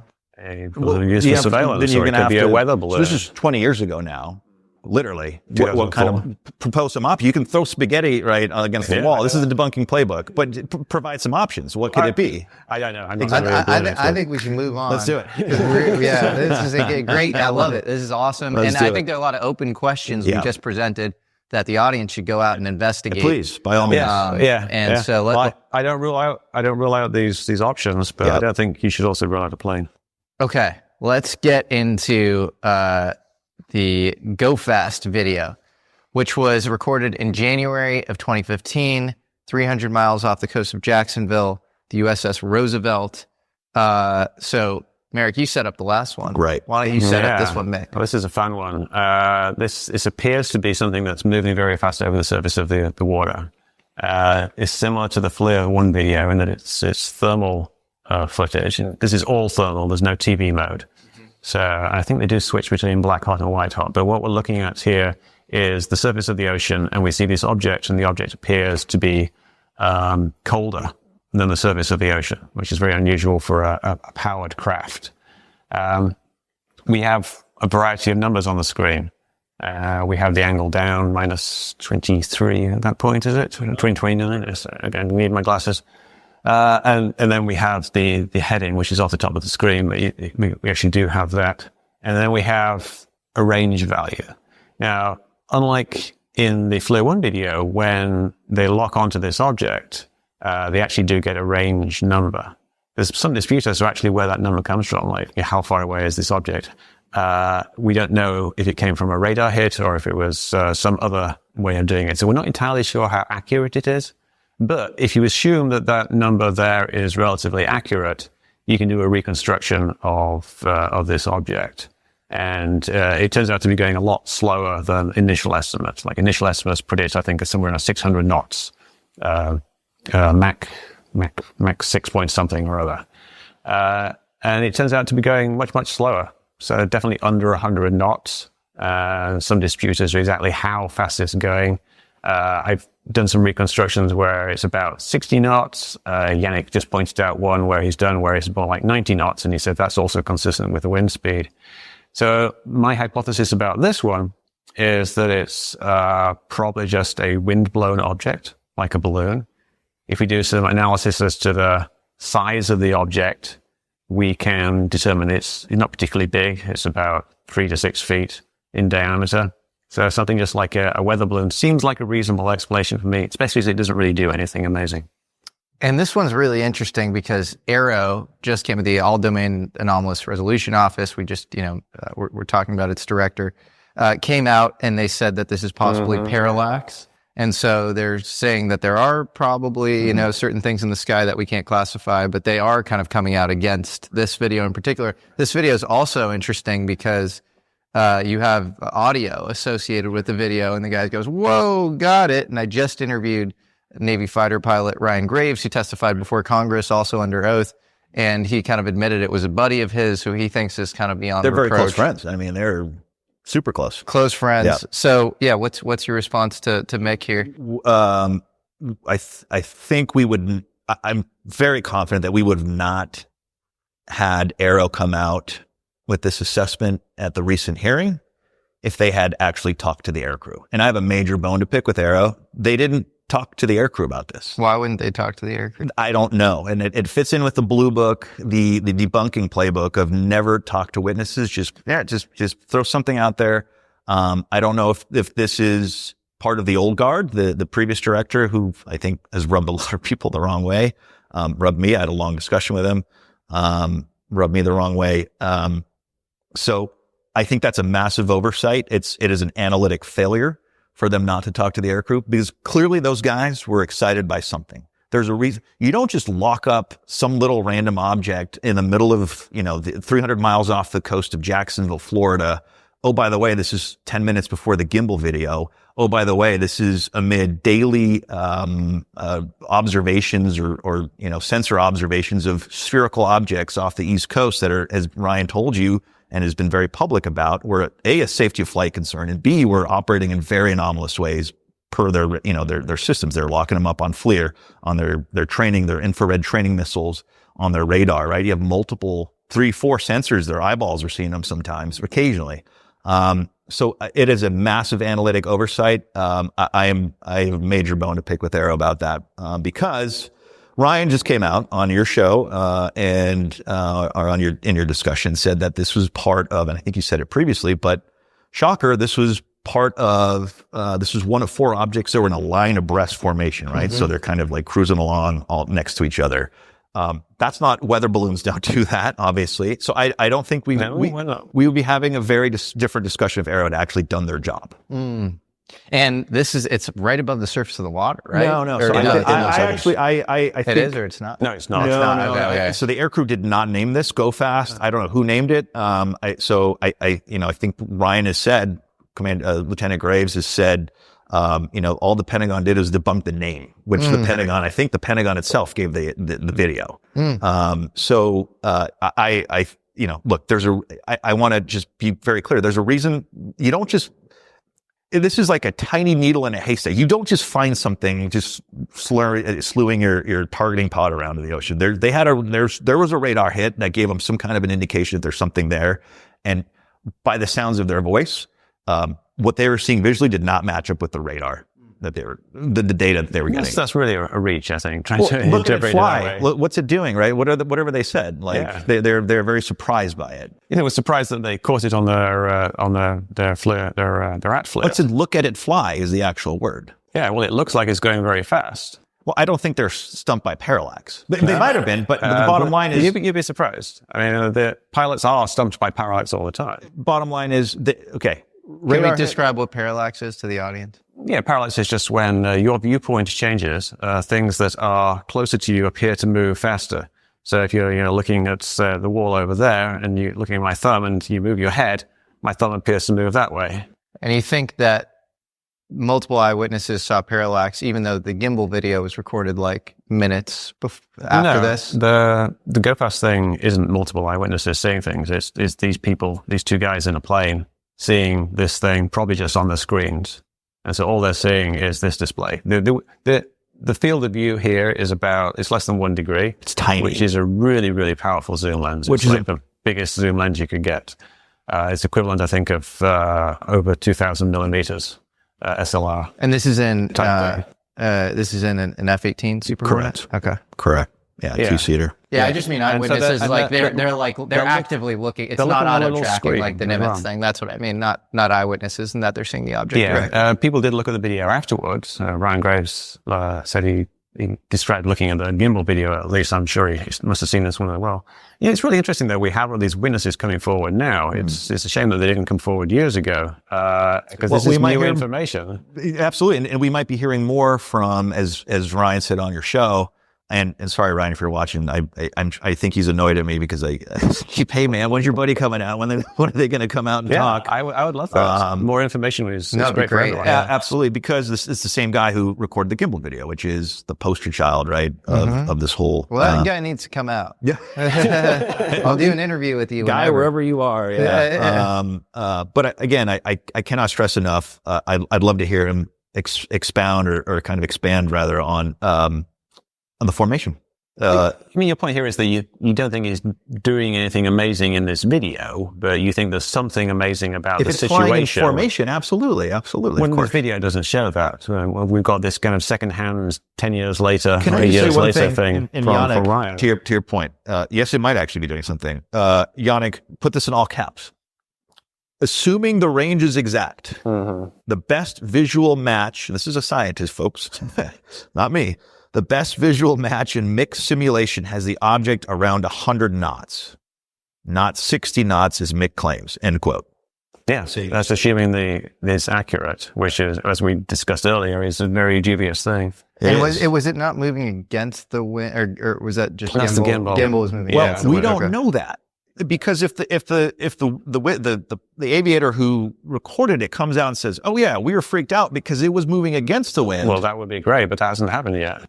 I'm just saying that's why we really need to hear from. But I really want to hear about the formation, and if there's any way he remembers what direction. Maybe that's why they're so surprised that that tiny thing is moving against the wind. We don't know. Bottom line is AARO dropped the ball, in my opinion. Yeah, well, we need more. We need these guys to come out, and they need to at least behind the scenes interview. And AARO, I'm going to put on my ex-government hat here. AARO kind of put themselves in a really tough spot because they came out and did this. Now you're going to have an air crew come out and contradict you. Mm-hmm. That's a terrible position for a government agency to be in, potentially. Well, he already did, right? I mean, through Ryan. What are they contradicting though? I mean, and all they said was that it appears to be going slow. I'll tell you exactly why. Because it says the AARO conclusion. What is it? It does no anomalous maneuvers. All right. Okay. If it's part of formation, it doesn't do any anomalous maneuvers in this video. If it's holding formation, that is anomalous maneuver. Well, and strong winds. No, 4 objects blowing in the wind will stay in the same formation for like 300 miles off the coast. Well, really? They're in formation at that point. Balloons are going to stay in a perfect, or we don't know if it's perfect, but we don't know exactly what the formation was. Or was it a perfect straight line? We got to hear more. We got to hear more from this person. Yes, agreed. Track him down, Jesse. I'll do my best. I'm going to have Brian right after this and say we should do something. And again, the context is so critical. 10 minutes before Gimbal, 10 minutes before the most anomalous or at least strange video that a lot of people have seen. Mm-hmm. Was that verified the time that it was before? Yeah, you can see the timestamp on the screen bottom. that kind of wraps around. I think it doesn't show the.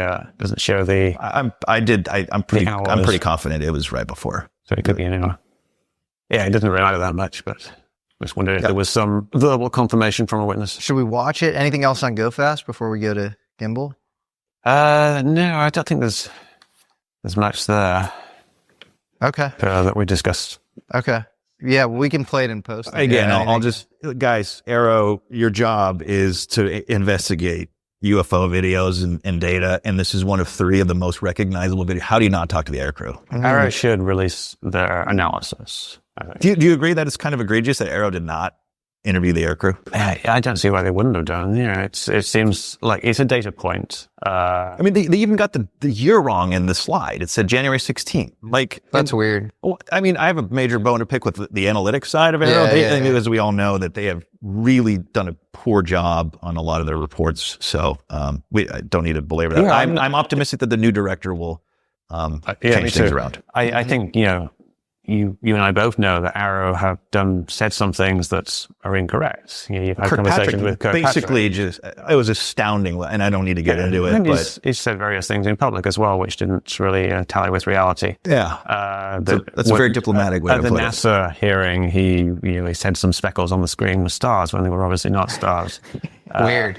I think he phoned it in. I think he was close to retirement. I don't know. I think he's more there as a person who's standing up the organization rather than being an analyst himself. So he wasn't that familiar with everything. And to his credit, he did stand up the. So I'm grateful first time that he's doing things. But and they solved a lot of cases. Do you guys ever wonder if any of these things are sort of Rorschach tests or like initiation paths for your analytical rigor abilities or whatever? And so like some of these videos are like halfway truths, and it's like, our job to somehow solve it, and then you solve it, you get in the program or something. Because the taxpayers need to get their money back. This is pretty awful.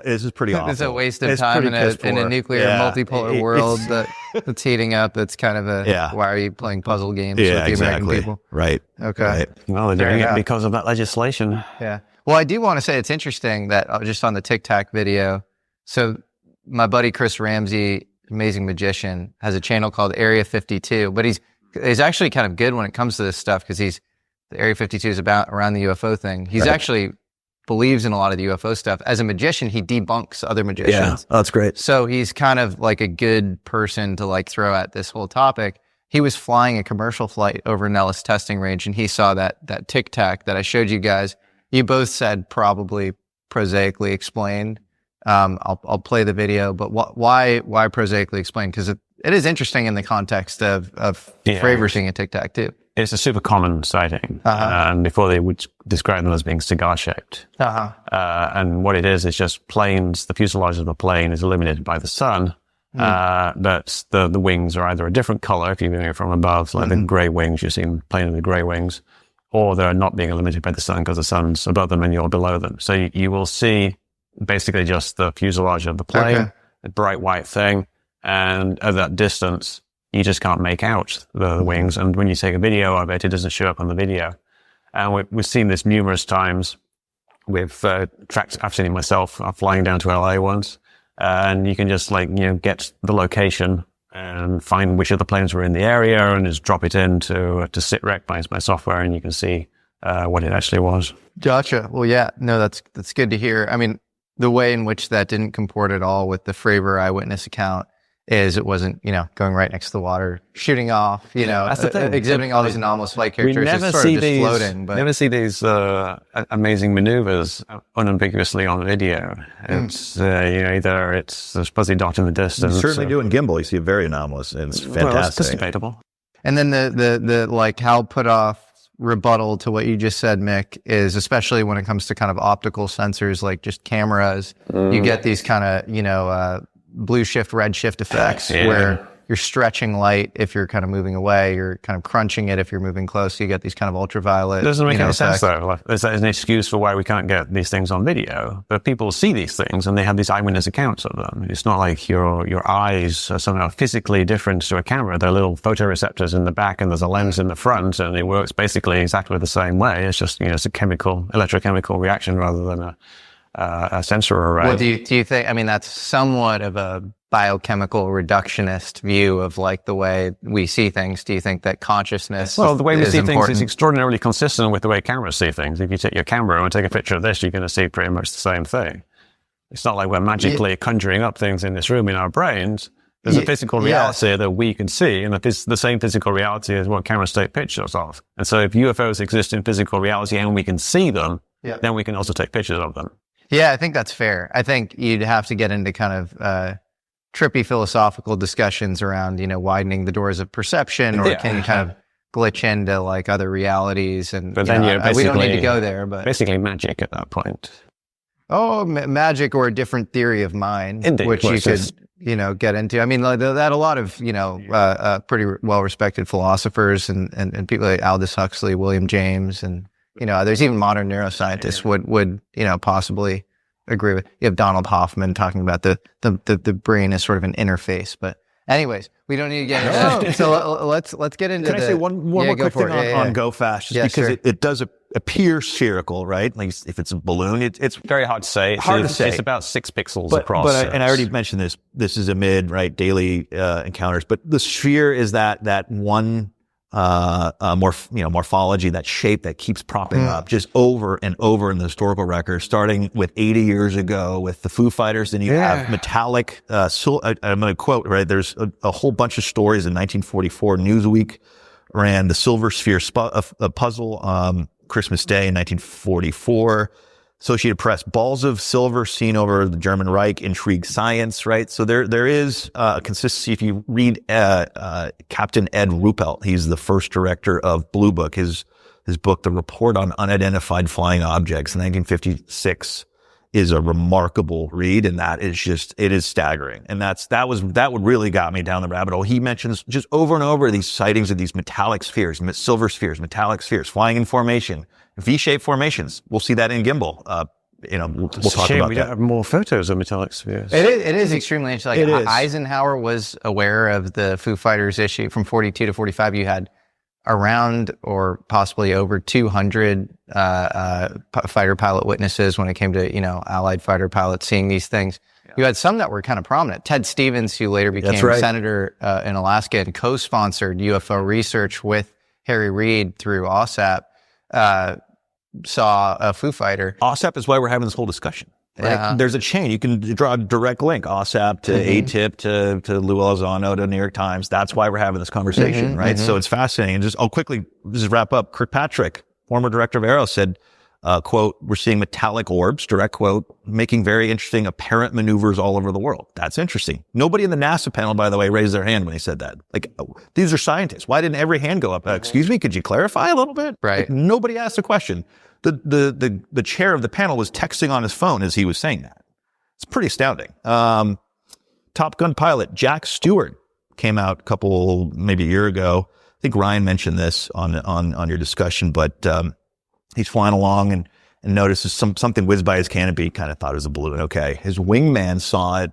Right, he's flying, I guess, somewhere in a position to see his tail, and he said, "Yeah, dude, that thing turned around and followed you."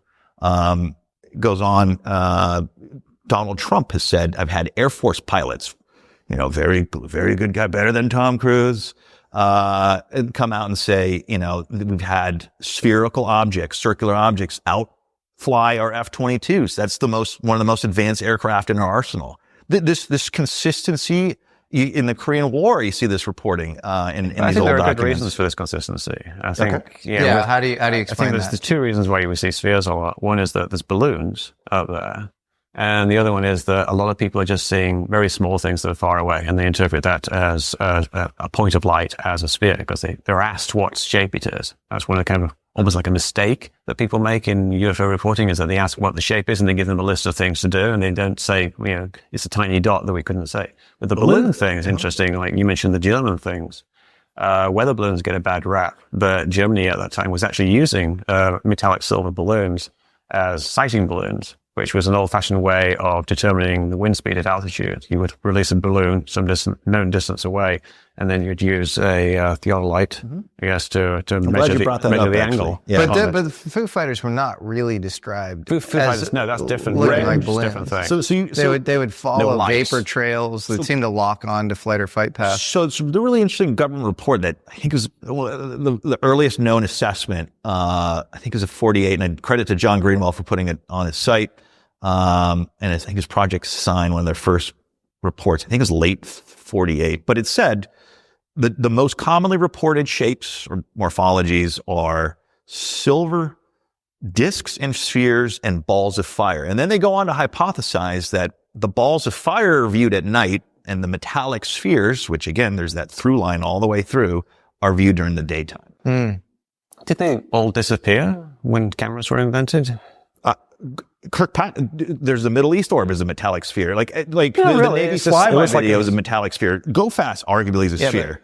In the public domain, like America is a big country, and there's like 1 billion cameras in America, and we don't really have any good videos of these metallic spheres. I don't disagree. Oh, actually, that's not true. There's a ton. That's not true. Like LAX has had. That's absolutely not true. The Manchester one. Sorry? Do you think of the Manchester one? No, LAX. Let's keep going. Over Air Force One. Yeah. We can go on. Okay, so let's go Gimbal. Gimbal. Do you think there's anything? There's probably enough unique to say here that we should hit this because we are a little. Yeah, I think we can time. wrap up here. Absolutely. Okay. Yeah. No, but I want to get into contemporary stuff too. But do you think this is definitely worth touching on? 100%. Okay. Absolutely. I think this might be the most compelling. So. Should I set it up real quick? So just very quickly, this is Ryan Graves' squadron. I think it's VFA 11, the Red Rippers. They had just done a fairly complex air-to-air training mission. They're just like the Tic Tac incident.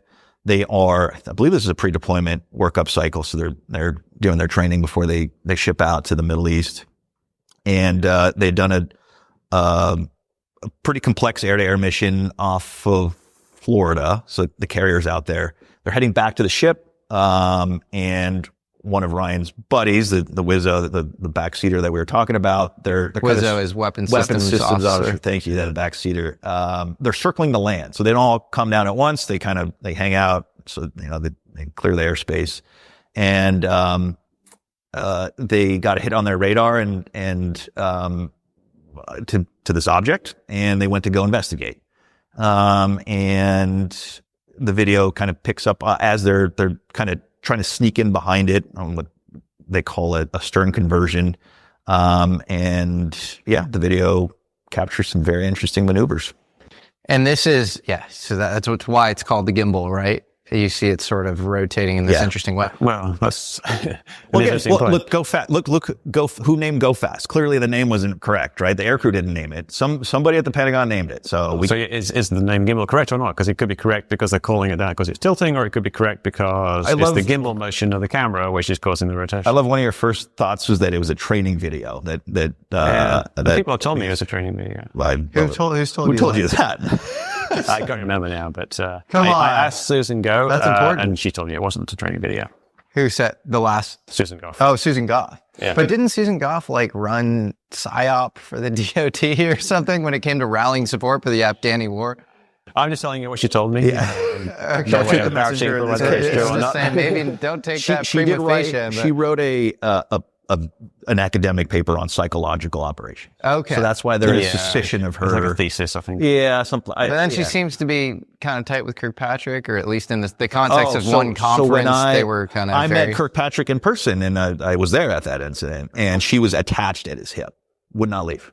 So that's interesting. So you have this is the former director of AARO, this office we keep bringing up, the kind of authoritative all-domain anomalous research office, and you have its former director, Kirkpatrick, speaking at some event, and then Susan Goff is just kind of trailing him. So this is November 2023, I think at George Mason University. So I was there. I just happened to be in DC for other business, and I went and had a chat with Kirkpatrick afterwards, and Susan was right there. And And that continues. If you saw the current director, John Kozlowski, just testified. And Susan Goff's in the background. Right, I mean, right in the background. Yeah, right in the front And shot. so there's this like, you probably find like millions of Reddit threads. The memes are just out of that control. She's like the handler. I mean, there must be a reason why she's there. So, I mean, the simplest reason is that she's there so that he doesn't say things that he's not supposed to say. Not because there's something hidden. I would like him to say things that he's not supposed to say. I probably would. But it's just like the lawyers you see behind people. And but they never whispered to her and asked her whether he should say anything, but then she would leap in and stop him if he says something. I've been around a lot of senior government. We talked about that. Like, that is unique. That is unique. It does seem a little strange. So that I would like to hear what the explanation is. But she said that the Gimbal video is not a training video. Yeah, like a couple of years ago. Did she say anything else? Did she say, I think this video is real? She gives these boilerplate answers for a lot of stuff. Gun-based. It's a bit frustrating. Okay, this is like say a lot without saying anything. You answer that's like 10 questions, and 7 of them come back as like, we don't discuss that. In more words. Gotcha. It's a little frustrating. How were you able to get in touch with her? Just emailed her. Wow. All right. She doesn't answer my emails. Yeah, I was going to say, I doubt she would answer mine as well. Okay, so, so I guess it's probably, you set this up, right? Yep. So do you have anything to say on the Gimbal? On Gimbal? Yeah. Yeah, Gimbal. I think, again, we've got the 2 aspects of it. Is it demonstrating something anomalous, and what is it?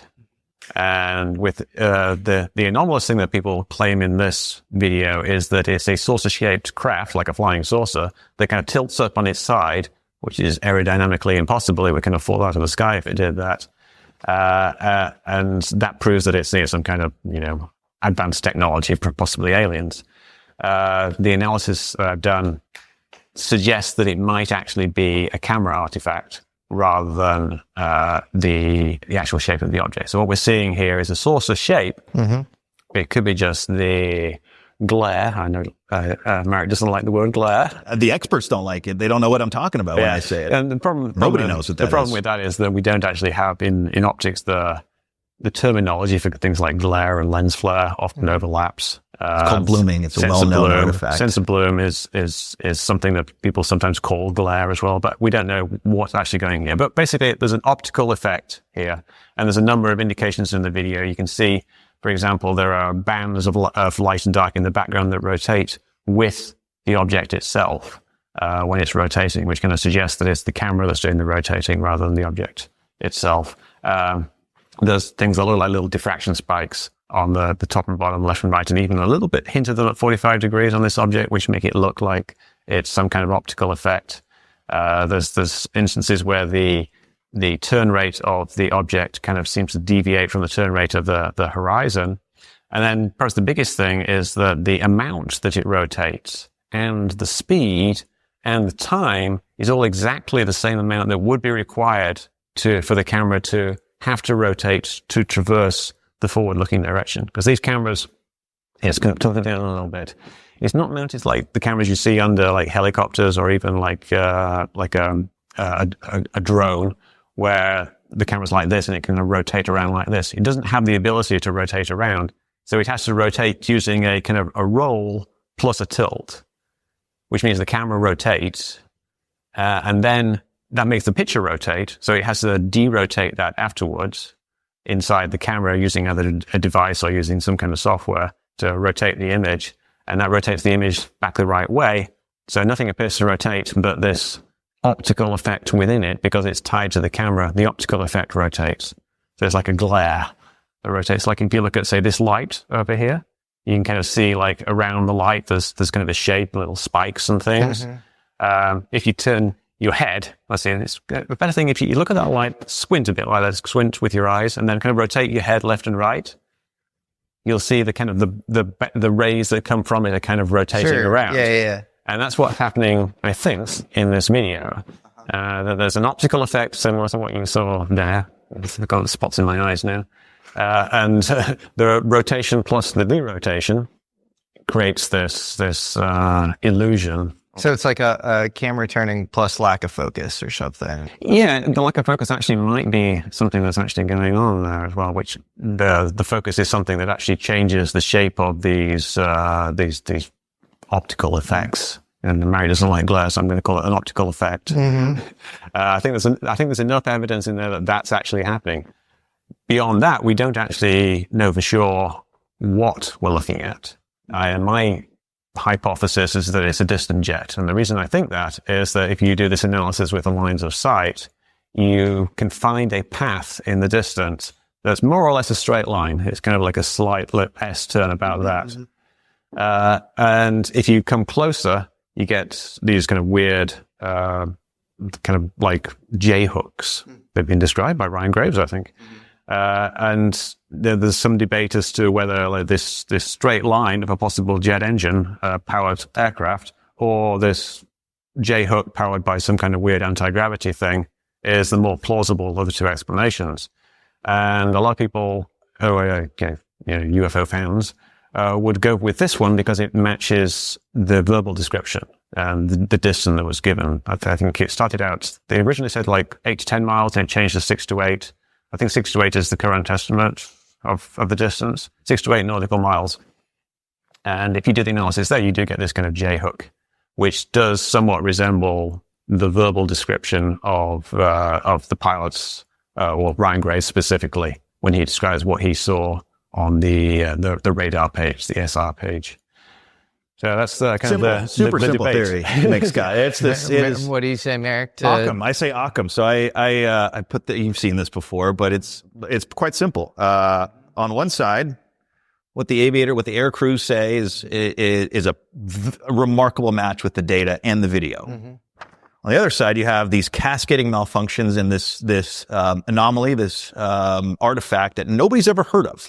And I've looped you in with, I think, several of the top experts in the world on this. Not heard of it when we've got videos of it happening. Not this video, other videos. There's zero evidence of what you're proposing. None. There's zero empirical evidence of what you're describing. There's evidence of glare, like Dave Falch's videos, for example. That's all blooming. So, point is, I'm on Team Occam here, and I'm on all the data lines, the video, Occam, the rotation. To Occam's razor.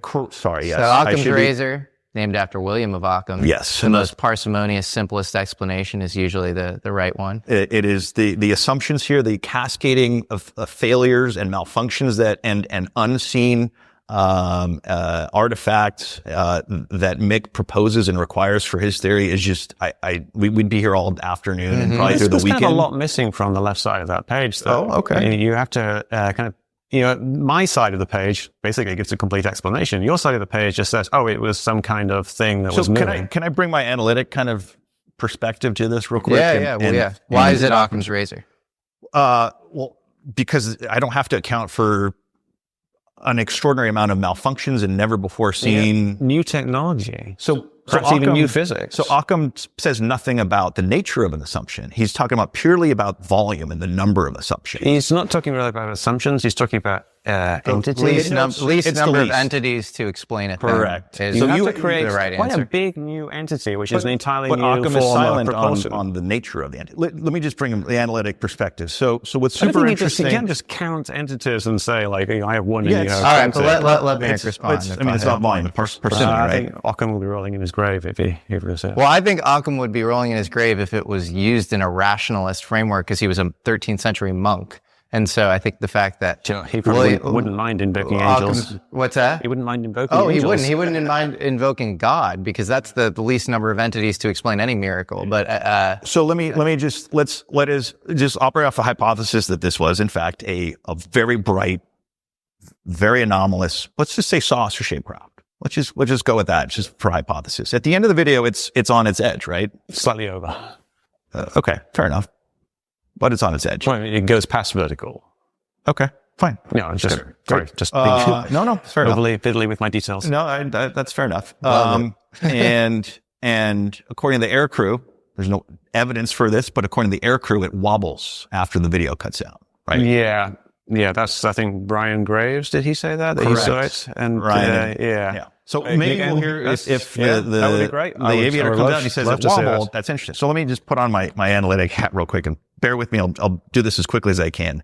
You mentioned the theodolite, the tracking. So in the 1940s, I'm going to list several cases here, and they get very interesting. April 1947. This is months before Kenneth Arnold's sighting, which kicked off the flying saucer craze, if you want to call it that.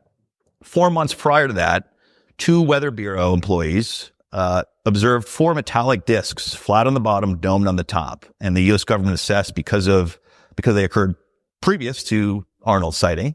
They were not influenced by hysteria, mass media, anything like that. They reported internally. They never actually said this publicly. So that is quite interesting. Now let's move on. Portland, 1947, July. 5 police officers see a total of 9 discs going in different directions. So 5 cops, 3 cops, and 1 cop see different discs going in different directions, wobbling or oscillating. You can see this in the Project Sign raw reporting. New Mexico. This is in the very famous Life magazine article of 1947. One of the Navy's top astronomers observes and takes very precise measurements of a disc and he observes it wobbling. Misawa, Japan, 1952, training exercise. A guy's flying, doing intercepts, and he sees a disc come up to his plane that engages in a slow fluttering motion, rocks back and forth, and flipped on its edge. Direct quote, flipped on its edge. Southern California, Lockheed Martin air crew is in the air. They see a metallic, elliptical object flying over the Channel Islands, kind of a hot spot if you're following this. Kelly Johnson, who is the Skunk Works, basically the most famous, the most well-known aeronautical engineer in American history, sees the same object from his ranch. So you have 2 different perspectives. And they both saw this object. Pretty credible. He actually goes on to say, I'm a believer in flying saucers. The most kind of credentialed aeronautical engineer that we know of, or that in American history. Exeter, New Hampshire, 1964. 4 people, 2 cops see a large disc from 100 feet away and 100 feet altitude engaging in a wobbling motion. Westall, 1966, Australia, 200 or 300, depending on the account. Students and a teacher see a silver disc sort of banked on its side, then took off at 1,000 miles per hour. Beverly, Massachusetts, 1966. 9 witnesses, 2 law enforcement officers see a metallic plate-like object that hovers 20 feet, according to 3 women, over their heads. 20 feet. I see Mick's rolling his eyes. I'm reporting what people have said. Minot Air Force Base, home of nuclear weapons missiles. A Border Patrol officer sees a metallic disc, direct quote, wobbling on its edge, 30 feet wide, 100 feet away. 5 days later, the Air Force Base, a lot of UFOs wobble. The Air Force. These are all in government records, right? Are we noticing a consistency? I'll finish up. We'll be quick. Well, yeah, because you pick the ones that wobble. Yeah, these are the close encounters and probably the best known encounters, and you do see a consistency here, right? Well, I'd have to see what the close stats enough, are. If these witnesses are close enough to observe wobbling, I think they can see the shape, right? Anyway, they should be take photos as well. Quickly finish up. Portage County. Law enforcement officers chase a large metallic disc-like object for 90 minutes, going 86 miles. Michigan, swamp gas. You also see large disc-like objects. Redlands, California. This is one of the most extraordinary cases that really hasn't got a lot of press. 200 people see a silver disc, 40 to 50 feet in diameter, 200 feet altitude. 1968, Redlands, California. James McDonald did it. Fair enough. Broadhaven, UK, 10 students see a silver disc. They draw pictures. They're identical. Ariel. We all know the Ariel case, or a lot of people know the Ariel case. 62 students see a silver disc. Pictures identical. This disc is surrounded by pictures are not identical. There's a huge variety of pictures. It's all the same. It's all the same kind of shape. They look vaguely like a Matanzas, variety Cuba. of children's drawings of flying saucers. What I'm saying is, you have this extraordinary amount of failures, never before seen, artifacts that just happen. I agree with all the things that are on that thing. I don't think they all have to happen. I think there's what are the failures? So listing everything that I've ever hypothesized as if everything has to happen all at the same time, which isn't true. Of course it has to happen, right? Because you have a radar malfunction, so what's on the radar?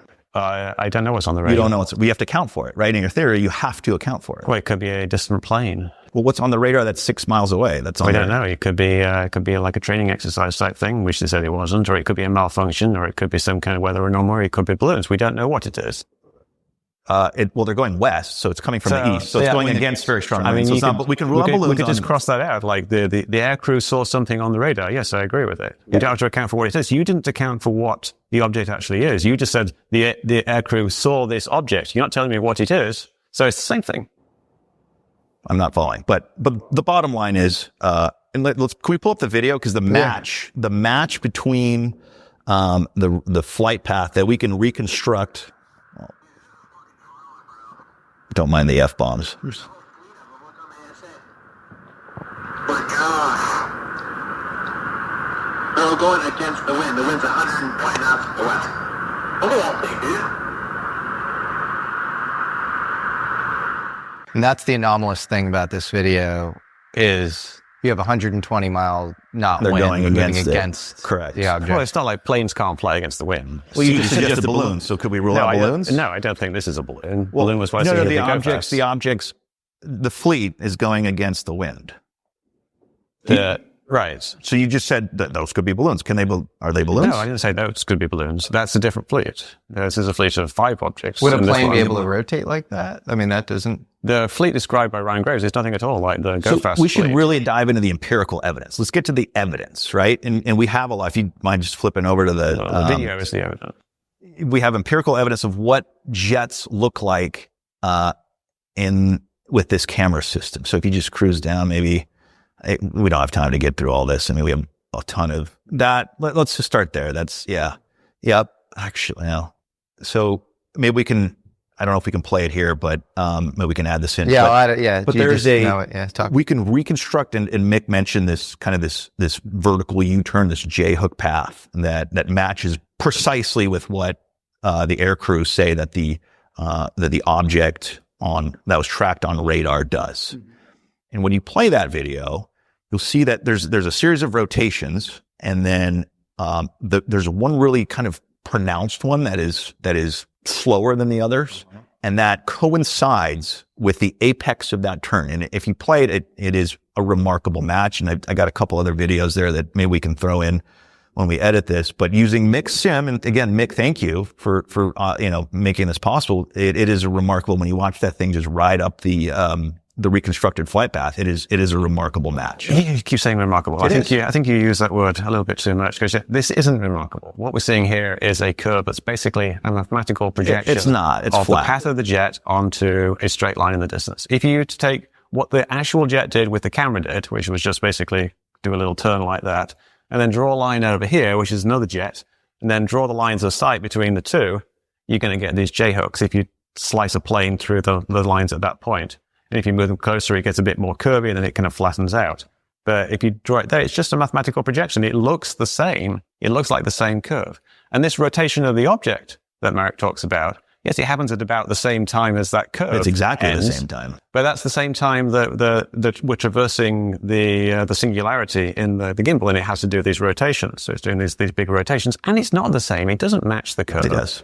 It happens roughly in the same region. We can pull up your sim right now. You want to pull up your sim right now and do it? There's 3 other rotations that don't match. The one big one is kind of roughly at the end, but it doesn't really match. It's kind of like a bit of a reach. It's not remarkable. It's not a remarkable correlation. I will let the viewers, when we maybe we can edit, put this in, but I really want to show people and this is directly from Mick's sim. I think more importantly, let's just bottom line this. Well, real quick though, on just the audio associated with this, do you think the operators of these systems are confused at what they're seeing? Because they seem to think it's remarkable. So they're sort of eyes are playing tricks on them? They obviously don't know what they're seeing, which means either it's just something that they don't recognize. But if you're using the camera's rotation as a way to explain it away, then presumably that would be very easy to be like, that was just the camera's rotation. There's no wow factor involved. The smoking gun for me was that it rotates in steps, and that system, there's zero empirical evidence. Well, we talked to Mr. Snow. There's no evidence in that system. You asked him if he had seen that before, and he said yes. Yeah, he has seen it. You don't believe him. He's the expert. It's absolutely possible. Nobody else has seen that and is aware of that. That's fair enough. But we did talk to truly the top experts in the world on this. I won't go on the record, surprisingly enough. That is part of the stigma. I had a Zoom call with one of those individuals. I sent you. Can we say who this is? Or I can't, unfortunately. Okay. And I had a Zoom call. And when you say experts from a military perspective. So let me just run through. So we talked to a senior Raytheon engineer who's, let's say, intimately familiar with the system. I don't want to give away too much. We talked to two of the, I think it's fair to say that the two top academic experts on this type of technology, not the FLIR, so we have the AT FLIR. Sensor technology. Yeah, it's called indium antimonide. Right. So, and they were all truly perplexed by it. The one that I talked to, and to your point about why won't they go on the record, he said, I am intrigued by this. I sent you the email. This is very interesting. We had a long talk. I don't want to get involved in this, but highly credentialed. But just the stigma is still there. And what did they say? Did you give them Mick's hypothesis? Yeah, so we had a lengthy, so basically they debunked Mick's glare on the glass. Would you agree that they debunked your glare on the glass? Well, the glare on the glass is a pretty old notion of the theory. But that's what you've been saying until we engaged these experts. That was your theory. Yeah. You did just say old version of the theory as if the theory is. Oh no, the glare on the glass was just one possible way that you could get this. But that's the one that's the only thing you said for 7 years about this. But you never said. No, it could be something along the internal optical path of the thing, and basically the aperture of the camera creates this. There's no such thing as glare. When Mick talks, I really want to show people what this looks like. What he says glare is called blooming. And that's when, and I'm not a scientist, but I've read enough of it, and this is part of why I want people to get engaged. Blooming is when there's so much energy being directed at a pixel that it overcharges it and it spills over. And there's no way that could result in that. We agree. The blooming is not, and sorry? I disagree. How could blooming? Blooming could create a shape. I don't think it is blooming. But I've got one of the experts right here said no blooming in indium antimonide would not explain this rotation. That was right after he said Mick might be right, but for the wrong reason. No, this is a different expert. And then we had here. I'll just leave it at this. One of the top academic experts deferred to one of the top government experts on air-to-air FLIR imagery. This guy, and you saw this, right? He specifically refuted your theory, and I will read it. I'll read it. The object in the video is definitely maneuvering, causing the appearance of rotation. I think a D-roll axis of the payload would not make this phenomenon of rotation. This is specifically to your theory, and this is arguably the top expert in the U.S. government. I think in air-to-air FLIR imagery. I think really you're interpreting things that he told you. No. I'm talking about the government expert. Are you reading verbatim? I'm directly quoting, and I put this out publicly. Let me quote him. He said to me, I would not want my response sent out as I am government, and it might be seen as an expert official response rather than an opinion based upon limited real information. Okay. I just wanted to point some things out that others may have missed. Okay. Well, I'm reading what he said. Well, this is what he said. We all have limited info. I guess specifically, to Merrick's glare point, you mentioned, okay, that's probably like the earliest version of the argument. You've updated it. You're talking about the internal optical system. What does that mean? What is your argument now? Because now that glare's been ruled out, what is it? Because these guys are saying glare in quotes. Yeah, but then they go on to talk about glare. No, they didn't. He says there isn't a point spread function. Then he talks about a point spread function. He puts glare in quotes, and he says it's all an internal. And Yannick did a great job. Yannick said, "How do you reconcile this quote glare on the glass? All the self-congratulating discussions on Metabunk about glare spread for glare being a simple artifact. That's not expert, so is it? That grows with the all the right. How do you? And this is the best part. So Mick's big explainer video is based on a cheap, what is it, $200 FLIR camera that this expert said is not a good comparison. At all. That was just an example of how you can get a rotation glare. He literally calls you out. It's just not a good comparison. There's no empirical evidence. A FLIR 1, which costs $200 versus an FLIR, which costs $1 million, is not going to be a very good comparison. So anyway, bottom line is we have a ton of air-to-air footage. And there's zero empirical evidence. Experts who don't want to be quoted. Okay. You want to loop me in? Because I looped you in all the experts. Loop you in on what? Emails. That was it. That was the email. I asked him if I could reuse his material. I'm sorry. I thought you were bringing somebody new to the table. So And every then expert, the other expert, the rating engineer, he said he told you not to include him. Like he said, he says, I gave you no such permission to publish to share any of our discussion. I now regret any discussion with him. I'm putting out, I believe that this is more important than the stigma. These guys are fighting a stigma. So you think they're debunking me, but they just won't talk. They won't go on the record? No expert in the world agrees with you. Yeah, I know you're eager for AARO to debunk this because you thought they were doing lab experiments that Kirkpatrick was talking about. Yeah. It's been how long has it been since this video came out? Almost a decade. Actually, gosh, we're on a decade now. Yeah. Well, AARO's only been working on it a couple of years, I guess. Yeah, you think they're very slow. Very slow. Well, they did Aguadilla. They're doing a whole. Aren't you on a show where they debunk? It's an interesting thing. Actually, Aguadilla, like when you talk about experts. No, let's stay on Gimbal. Well, it's just very, very quickly. I think Aguadilla has the SCU, the Coalition for a Study of they did like a 200-page document on it. A bunch of different experts, people with PhDs. They think it's some kind of alien. Why do you think AARO hasn't, or anybody hasn't? Why has nobody backed you on this theory? And why? Yeah, well, they backed me on Aguadilla, and they backed me on the triangles on Gimbal because they haven't finished their analysis yet. Okay, I think that's a stretch. Why is there no academic literature that supports your glare theory? It's all blooming because diffraction, it's not a very common saturation. thing. It's not something that happens all the time. If it was common, we wouldn't be having this discussion. This is an anomalous event. This is something that happened that was weird, and the pilots didn't recognize it because it isn't something that happens every day. Here's an active duty whiz, though. Based on them being a narrow field of zoom, I sent this to you years ago, narrow field of view zoom 2. He uses this system daily, and the fidelity of the picture, they're probably less than 10 miles away. I don't know. He uses the system every day, life and death, right? They rely on this system. Yeah, but I don't really see how that can be determined from what we're seeing on screen. We can go on and on. If you point the camera at the sun, it doesn't look like it's 10 miles away, but you get something. One other fact I just want to introduce is that possibly this was also involved the formation of other. Correct. That's the fleet, and Ryan has done it to his credit. And we can maybe throw this up. I put it in the slides, but he's recreated this, and it's kind of a V-shaped formation. When the object is this very bizarre kind of reversal of direction with no radius of turn, they kind of do a jumbled turn, and then they proceed and go in the same direction as that object. So they're all moving together in concert, basically, is the recollection from the top-down view from the radar. His recreation isn't actually that good because it doesn't incorporate the rotation of the plane. That's fair.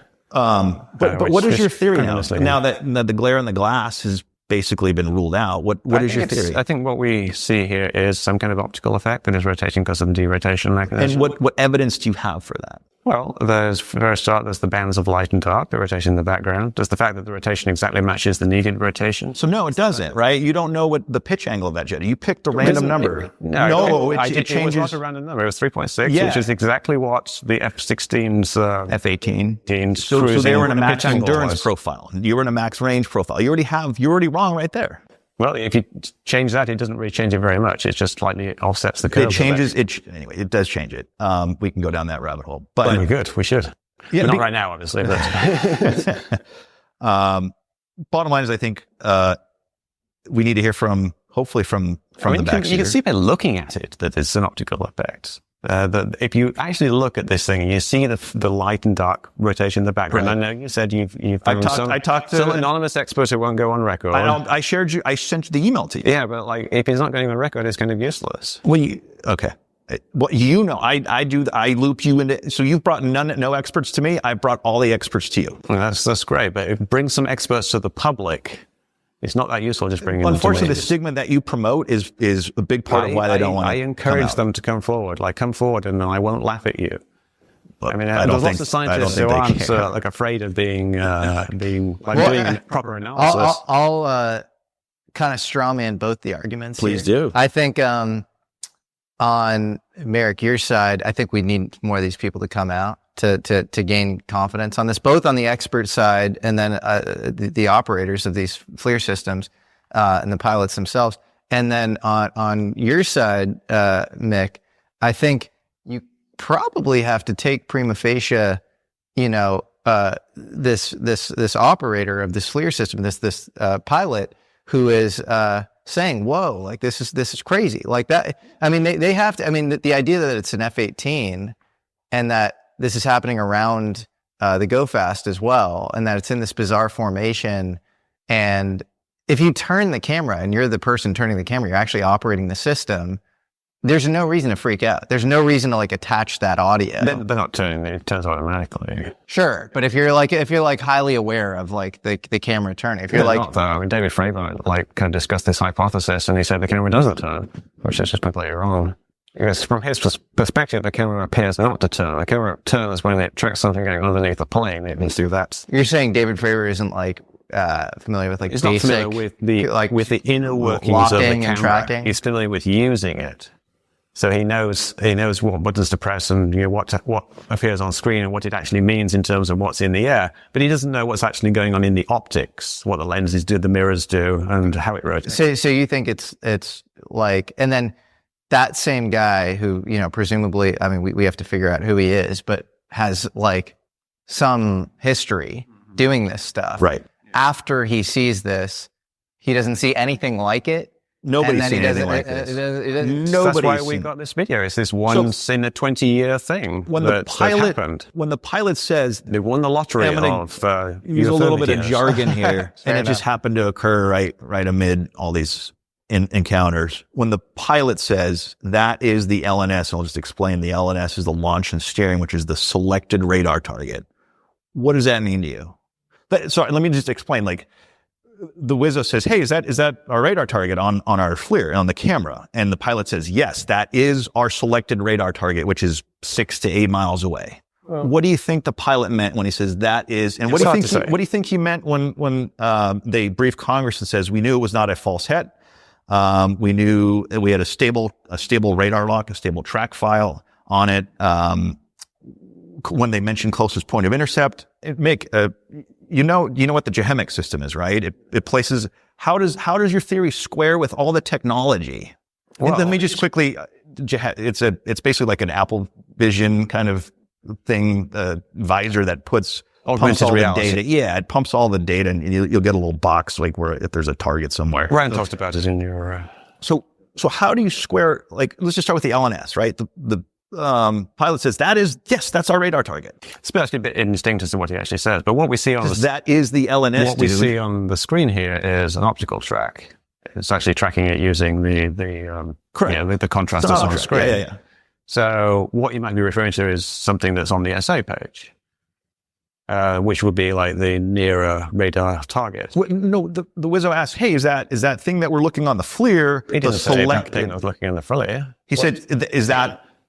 I'm trying to remember what he said. Is that LNS, dude? Is that that is the LNS? And the other guy said, "Yeah, that is LNS." Yeah.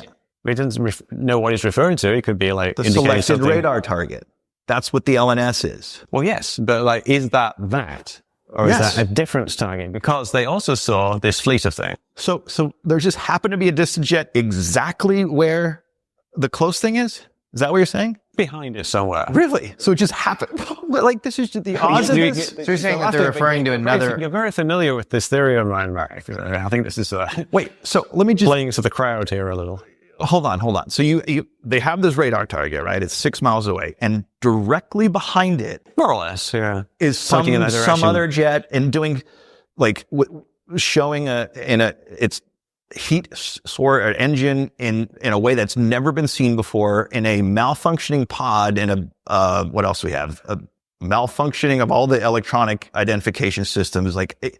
It's just cascading failures. I can't wrap my head around. I hope I'm like getting through to people, but it is pretty wild to me. It seems unlikely, right? They're perfectly lined up. So then you would just say like law of large numbers or something? And we've never, the AT FLIR does not rotate in steps. If it's malfunctioning, maybe, I just find that hard to believe. By the way, the patent, which you looked up, the patent, there's a sentence in there that explicitly, we can pull it up, explicitly disproves your theory. Why is the patent explicitly? Well, we can go. I know we have to wrap up. And no, we're good. We have till 4 now. So. Oh wow, jeez. Yeah. Okay. Yeah. I don't know if I can listen. You tell me where the patent is. It's towards at the very end.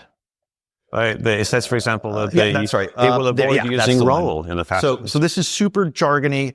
Mick knows what I mean. This on its face disproves your theory. It's basically saying that it avoids rotation of the What are the 3 words before that paragraph? In some embodiments. That is, any patent experts will know that is in every single patent, that language. Yeah. That And is then not unique. afterwards, for example, these patents are very broad.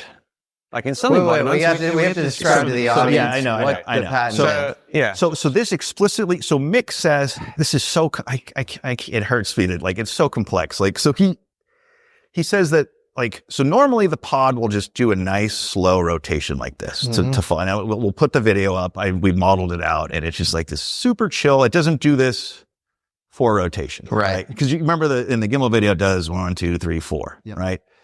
Normally the patent says it would just do a very simple, very gradual, nothing aggressive. It doesn't say that. Absolutely. So it says in some embodiments it only uses the 2 axes, which would do that smooth rotation. correct. But it doesn't say that the FLIR that was used that day is that particular embodiment. So, and also this was a patent from, I believe, 2006. And we're talking about the gimbal video, which was filmed several years later. And you know from talking to Mr. Snow, these systems change quite a lot over time. But wouldn't they get smoother, not less? correct. Not more. Mechanically, it makes no sense to do this crazy image stop is and what go. you want to be smooth. And if you notice in the gimbal video, it actually kind of like loses lock weirdly quite a lot throughout the thing, even though it's not moving around very much. There's little gimbal rotations and it moves off to the side. You don't see that. But the rotation wouldn't be more jagged, right? It wouldn't be more like There's 2 things they have to balance. There's the actual mechanics of the pod itself, and then what the pilot sees. And they want to make the tracking as accurate as possible first. Is there a Introducing trade-off steps is the worst part because you're like starting, stopping. Well, not if you have a very agile mirror system in there that can counter those. So which is what we're they purely in describe. that's speculation. That's what we actually have, and that explicitly disproves your theory. They also have the description of the mirror systems in there with like plus or minus 3 degrees of and that slot, has nothing to do with gimbal. which is about the same deviation from the line we get with the steps. Sorry, I don't follow. But the point is, we know that we don't have to point directly at something. We can use the mirrors to steer, the extra mirrors. It just doesn't work that way. There's no evidence of that. You need evidence. There's no evidence of glare. There's no evidence of rotating glare. There's no evidence of any of this. Well, we just gone over all the evidence on it. You can see it on the screen that we have a optical effect. You can't use the gimbal video to prove your theory for the gimbal video. That's impossible. I'm just using it to show that there's actually some kind of optical effects going on. I hope we can maybe, if you wanted to quickly look at some imagery of what the camera, how it actually records jet engine exhaust. So where are we going? Yeah, exactly. Yeah, while you're doing that, I would like to encourage anybody out there who understands this to weigh in. Yeah. Because we need more people looking into this. I think that's it's just me and Mary big going back and takeaway. forth. We need more analysis, more credible eyes, people with rigorous backgrounds, we need experts to actually speak on the record. Agreed, but also people who know, because a lot of this stuff is just the systems and how they work. Like we're debating these, obscure Raytheon patents. This is absurd. I know. And so, these don't count because they're all too close.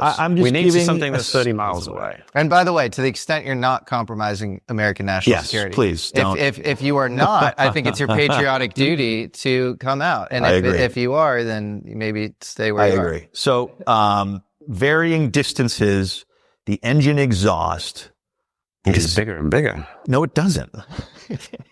In fact, it gets smaller, and I have a video. I can show it. So this is from the same video, and this is a lot further away at the end of it, and it gets smaller. So Raytheon, I believe, it looks like they have some anti-blooming effects on there. So that is the opposite of what you are suggesting. And if you go down one more. So this is the glare to wing size ratio. Sorry. But that's exhaust. Glare, don't use glare. Glare doesn't exist. It really doesn't. I'm telling you, there's a lot of papers about blooming. If you go down to that one where your mouse is right there, compare that to Mick's theory. That's Mick's theory right there. Yes, a point light source will create a thing that's a specific size on the sensor So it doesn't really matter how big it is. If that light was a speculating. very, very small What light, is the light source, though? it's not light. It's the heat of the engines. There's a thermal camera, so we're looking at this this jet. Essentially, it's a very, very bright, brilliant light source, and the camera, for some reason, has created this kind of glare, this optical effect. There's perhaps sensor blooming, probably not though. I'm just a bystander here, and I'm open to both of you guys being right. I think it's kind of scary from an American national security perspective if you're right, because that's so bad. If it's like this heat source, it's fuzzy, and it's just like, every day, though. What's that? It doesn't happen every day. It's not like it's this is going on all the time. But if that's an F-18 at a base that's frequently flying F-18s, like that's. So, I mean, I don't know. It's like pretty bad detection. So Arrow thinks it's a glare. Arrow that's thinks not it's a true. glare? That's not true. Yeah, Dude, Kirkpatrick. No. Well, I don't know. Kirkpatrick thought Gimbal was filmed during the daytime. Yeah, but what they're actually working on is like the assumption that this is some kind of glare, some kind of, well, not an optical effect. I don't think there's any evidence of that. All right, well, I guess we'll see. Well, eventually. you said that right before this hearing. You're like, oh, well, like, you very excited. Oh, we can't wait to see what Arrow has to say about this. The hearing came and went. They gave us GoFast and Aguadilla, which was good, but well, now they're they're in a tough spot with GoFast, as we said, because aircrew is going to contradict them. Yeah, well, then they'll take that new information into their analysis. So there's that is just absurd to me based on the empirical evidence, right? That shape. If you go up, that matches the Chilean case. Yeah, almost exactly in terms of the size. So first of all, that's blooming, right? The Chilean Can you case was explain blooming. what blooming is? Yeah. So it's again, when like a sensor gets hit with, a pixel gets hit with too much energy, that it'll spill over to other pixels. Yeah. Right. And that's what we see in the Chilean case. That is an apples to orange. That's Can you explain what glare is? It's relevant to this conversation. Oh, but you said like it doesn't exist. But And sorry, in infrared, why not? I'm going off of the people who are experts on this. So why do they talk about a point spread function if glare doesn't exist in infrared? I'm pretty sure he was talking about your FLIR 1 example. No. What point spread function? Point spread function is it's a mathematical model of how light spreads from a point. So any point on, say, this is a photo of this So scene in what here. context are they bringing up the point spread function? In the context of glare, essentially. Nick, it was a little confusing, his paragraph, and there was something I wanted to talk to him more, but he never responded to my emails. This was the second expert.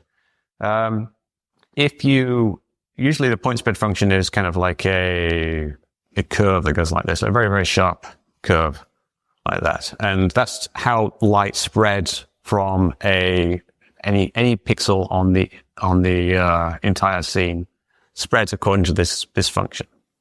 So for things that are pretty dim, like most of the stuff in this room, you get a very, very sharp pixel because the stuff that's to the side is very, very low level.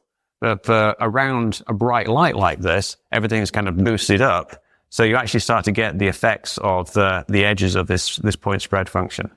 And you can use this to basically model optical effects. And they use it to model glare in various optical systems. And you would have a point spread function for an infrared thing. There's simply no way of not having it because you're going to get some scatter from imperfections in the mirrors, possibly in the lenses. And you can also incorporate that into the sensor blooming as well. This is called, I think optical transfer function is the entire thing. It's point spread plus the sensor spread as well. So and these are details that I think like experts should be able to weigh in. Absolutely. So I'm a little skeptical, Mick, because you spent years. You went on CNN with your little glass, right? That's the glare on the glass that was disproven. What, 2 months ago, 3 months ago? What? Yeah, you literally. I mean, we've got you. You're saying, oh, well, if it's not, I got you here. Briefly, if the glare effect is indeed all in the sensor, then you shift here to another. It's showing that if part of the camera rotates, or if the camera itself rotates, then it rotates. That was the easiest way of demonstrating it. So since then, I've been doing it by rotating a camera, like you can actually, So what you've been saying for 7 years is wrong. No, it's improved. No. It's Why is it improved? The glare on the glass has been disproven, which you went on CNN. Well, according to you, it's been disproven, but I don't think it has been disproven.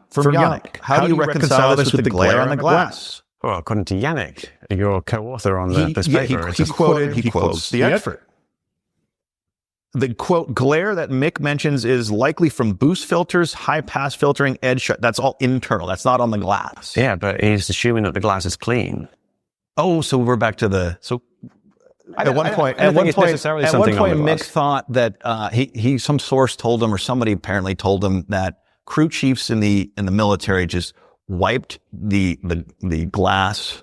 I've got video of that happening. The guy just manhandling one of those systems with his hands, and I'm sure it was touching the cleaned glass. after, because there's pretty darn good maintenance on these systems. As soon as they get up in the air, they're going to throw clouds up salt spray. So your theory at one point was like that some crew chief like wiped a greasy sleeve on it, and that's what gave us this. Yeah, I've heard people say that. I mean, I don't think that's what happened, because the glare on the glass thing would probably give a less even shape. I think it's probably more to do with the internal optics. I've got a camera that gives a very similar shaped glare to that. So my little helmet-mounted camera. Maybe you can recap. So you have a malfunctioning, mechanical malfunction. It has to be. No, we don't know that for sure, because we don't know if there's an embodiment that doesn't have smooth steps. If there's zero evidence for that, you have to provide evidence. You don't have evidence either way, really. Absolutely. There's tons of footage of you know this. Well, you once used Top Gun Maverick as evidence. I was joking. Oh my God. You realize I was joking, right? No, because you seemed very, very serious at the time. It was on a tweet, for crying out loud. There's tons of... Well, yes, that is on tweet. There's tons of actual video evidence of how these systems rotate, and it's a nice, gradual, simple... Not really. Absolutely. You don't really see it from the outside rotating in a way that's see it on the edges. Tracking. I have a 2-minute long video, very nice, smooth... Let's move on, but both of you guys can follow up. You Player can one follow was up with the smooth rotation. If you want to follow up with any videos that show the jagged I just want kind to of locking quickly rotation, reiterate that's how, cool too. like, you're saying there's a distant jet right, literally exactly in the line of sight. Yeah, roughly. Okay. And then we have a malfunctioning pod, and then you have an artifact that nobody's ever seen before and no expert know about, and no aviator who's ever used it. And you're saying that it's like this new advanced technology, possibly aliens. I'm only saying it is there's a spectacular match between the eyewitness accounts, right, of that anomalous trajectory, that direction reversal with no radius of turn, the rotation we see in the video, and the flight path we can reconstruct. Well, you bring up an interesting point, because you say, new advanced technology or possibly aliens. Dr. Stephen Greer is obviously an outspoken person when it comes to the UFO issue, very polarizing figure on the topic. He will come out and say things like, oh, the Nimitz stuff, that's all, Lockheed Martin special access programs. And we'll say that, they're red teaming our detection systems or spoofing us or something. Which people say doesn't happen. So do you guys have opinions on that? Do you think that that's at all possible, that some of these... Well, I think if these guys are training for war, they're not going to do that to guys that are training for war in a training airspace. It's all right. That was when I spoke to Ryan Graves. That kind of leaves aliens then. Sorry? Well, that kind of leaves aliens. My basic point here is that if we're going to entertain extraordinary options like aliens, or even advanced technology being used by the Chinese or the Russians, then we should also entertain things like maybe there's a series of coincidences that happen. Can you really say I think we should entertain all options. Less likely? Entertain all options, but at some point it just borders on the ridiculous. I'm sorry. But aliens borders on the ridiculous. The historical record is pretty remarkable of identical performance characteristics, wobbling. Or identical eyewitness reports, and people are very similar. They've got similar brains and they report things in the same way. You picked all the ones that wobble.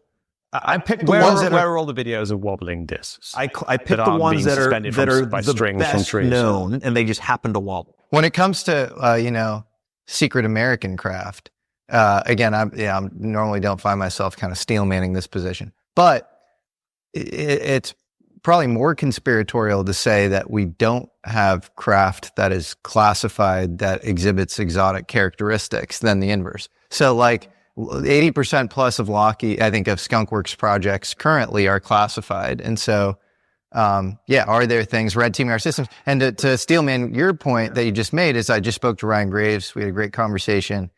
And he was like, maybe that's happening in spots. But like, in his case, he was stationed at Naval Airspace Oceana in Virginia. And he basically, one of his people in his squadron, fighter pilots, the object almost hit the pilot, and it was this sphere inside a cube. And he was like, look, they're not going to put us in danger if they're kind of red teaming our system. So I don't know. And you don't do that over international. We have ranges for that. We have designated airspace for this kind of stuff. I think it's possible that the radar hits were some kind of red teaming thing, because it doesn't really put anybody in danger because there's no actual targets. But in this case, it was a pilot almost hitting the object. In that case, Eyewitness, that's a different thing. But in the gimbal thing, for example, you think it's radar spoofing or something? Radar, some kind of radar interference. Perhaps there was a distant jet and the radar got messed up and made it appear as, someone actually told me that as a possibility. How does it account? If something like that, how do you get five or six objects moving in concert like that? Well, it's the same. It's just one object. You're just getting 5 echoes of it or something. I don't understand the details, but someone did actually mention that to me as a possibility. Someone who was familiar with radar, obviously doesn't want to speak on the record because of the stigmas I'm perpetrating. But yeah, it's I don't know. Yeah. How can we move forward with this? I think we actually do need more input. Well, let's get the Wizzo out there. Get the Wizzo, and let's get people who actually understand the system to speak on it. That would be really good. Please come out and talk to us. I've tried to contact Raytheon, and they said, you should talk to the Navy. And of course, the Navy doesn't want to talk to nobody wants wants to to. They clam up. As soon as it's UAP, they clam up. I see it over and over and over again. AARO will eventually release something, but I'm skeptical whether it's going to be a comprehensive explanation of what's going on. You were very. We should move on. We should. Okay. So USS Omaha.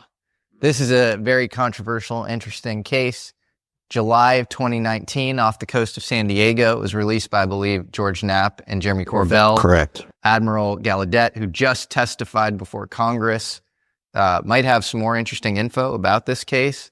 I think it's Mick's turn to tee us off. Yeah, I'm not actually that familiar with it, but I'll give you my take on it. Okay. Is that the video we're going to look at is the sphere descending into the sea. Yeah, so this is it's taken off a screen in the command center of a ship. We're looking at thermal video again, so we're seeing a heat source, possibly glare or blooming. And it kind of looks like it was moving around at first, but that's actually just the camera moving. The camera that's actually recording the thing, not the other camera.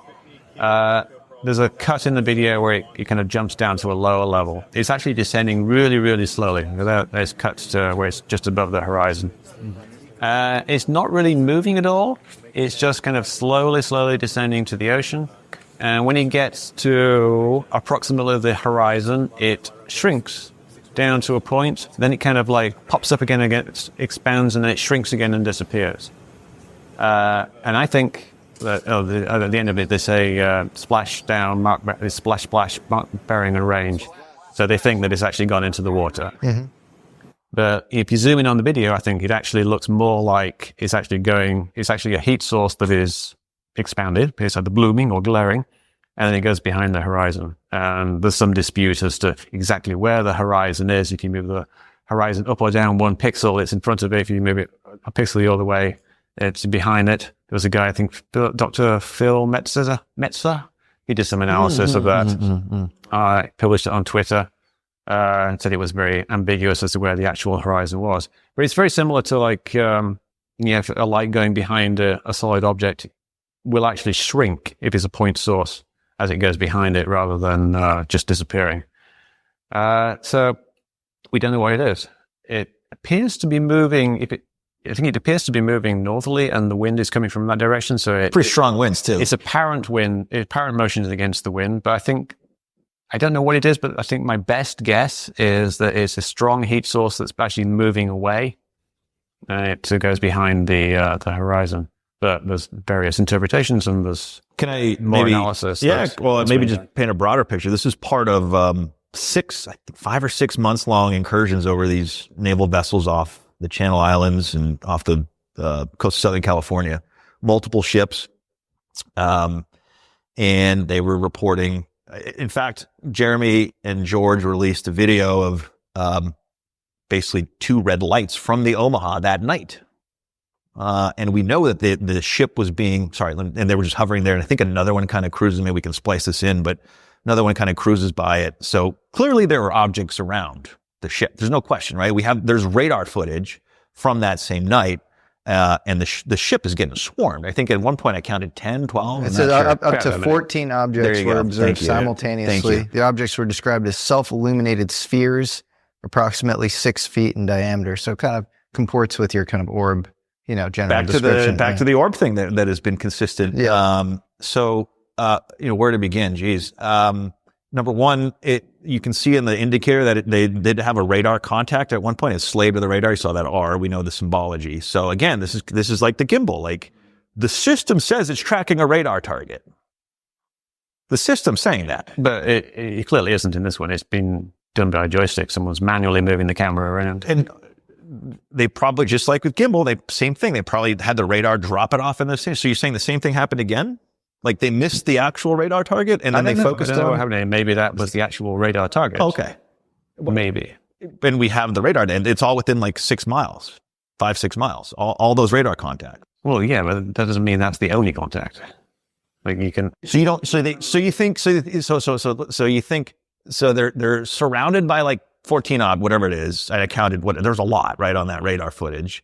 And you think they decided to focus on the object that's 60 miles away, slowly going over the horizon? I'm just telling you what the video looks like. It looks like... it's just, come on, you got to apply a little common sense here. Well, it looks like a plane flying away to me. It's very, very similar to do you have any empirical evidence Chilean Navy blooming, which is your theory, that is that perfectly spherical? Perfectly spherical. Really? Let's go take a look. Like compared to like one of the engines of the Chilean. Right. It's all. No, it's just because there's distorted. It's not circular, right? We're kind of getting it. No. There's zero evidence for your claim. I've looked at a lot of Dave Fauch's FLIR video, and thanks, Dave, for all your work. There's no engine that looks like a perfectly round sphere. They're generally perfectly round. Really? Yeah. Okay. Well, if you could show me one, we can go back. I mean, we looked at it. It's all jagged. It's flickering. Like, you know what I'm talking about. You know that there's frequently... Right. No, it's the Fauch ones do flicker a little bit more. But I think this is a much more distant object, and it's zoomed in a lot more. It's a very different system. You have no evidence that it's blooming. It seems very similar to other things. Well, the evidence that it's blooming is that it shrinks. Right. When it goes behind the horizon. Do you mind if we go to the slideshow real quick? Because we can test that So this is just this is the shot. If you look closely, you can see the horizon, the horizon line.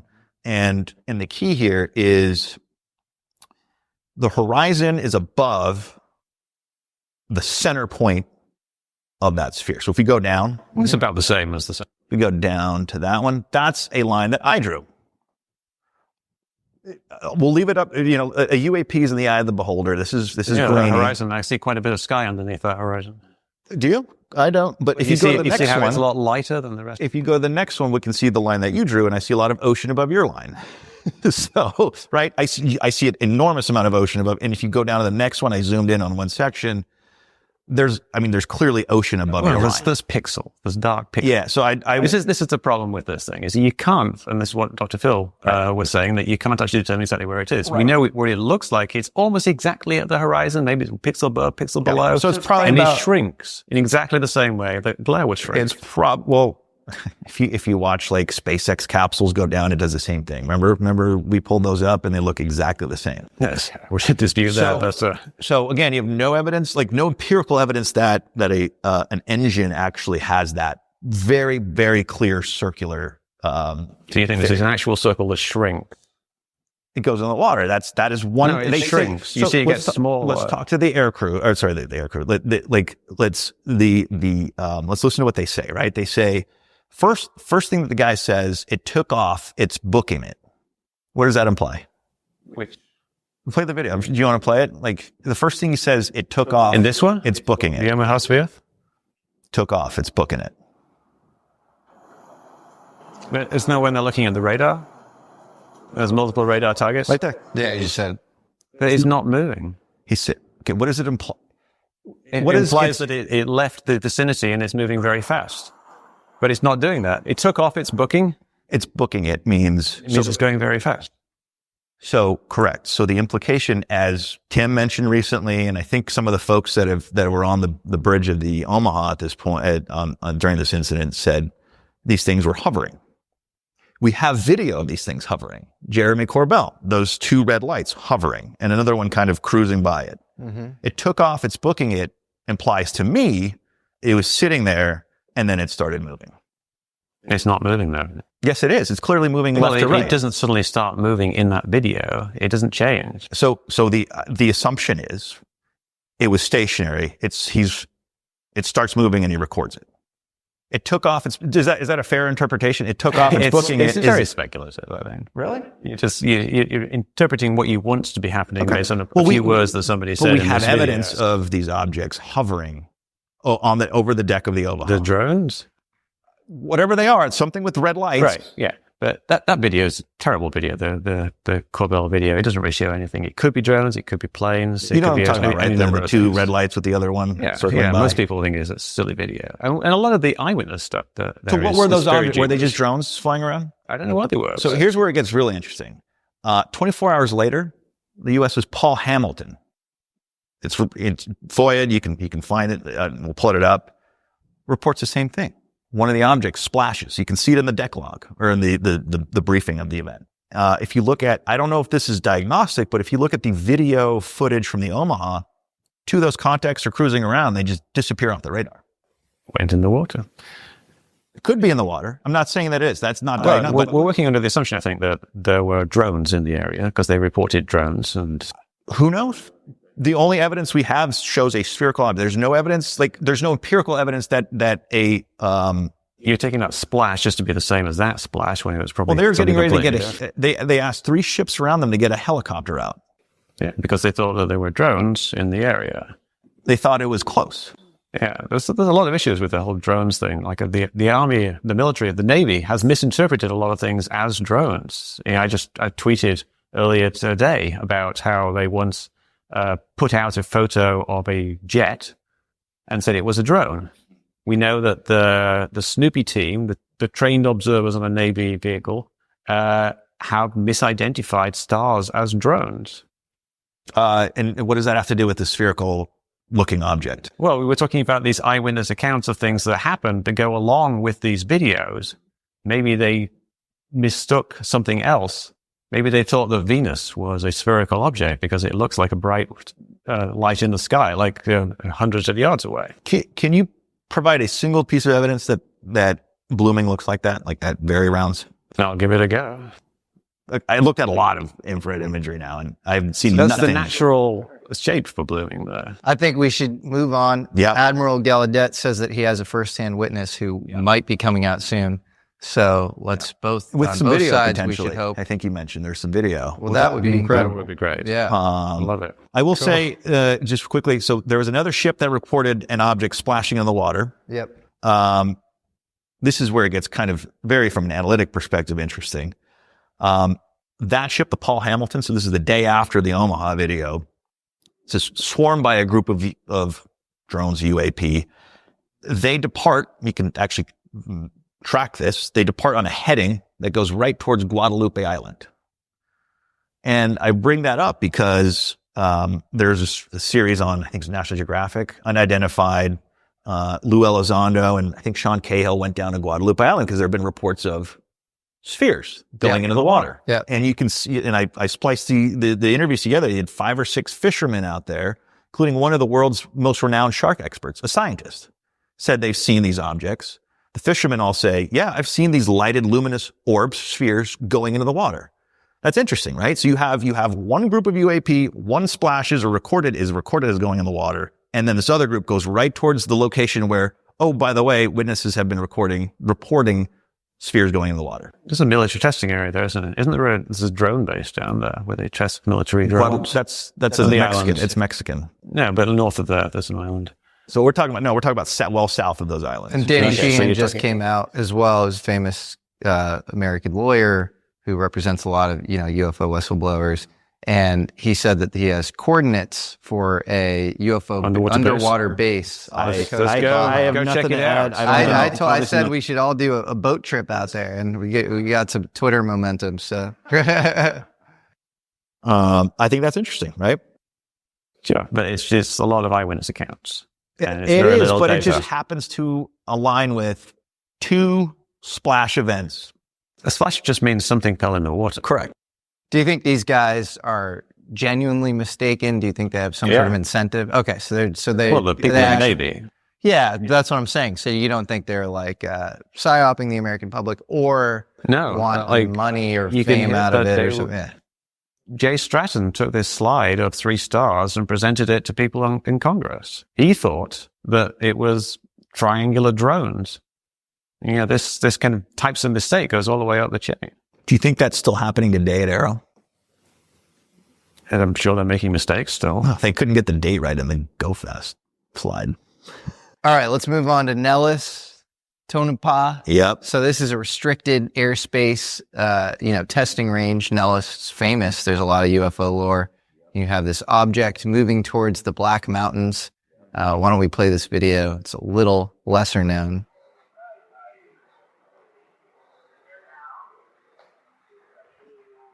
$1994. Mm-hmm. There's 2 videos, actually. Within this clip, you mean? You mean there's 2 clips here within this video? I don't actually... There's a different video following this, I think. Stabilized. I'll just throw my thesis on the table here. I think that's just a balloon, or a bunch of balloons floating in the wind.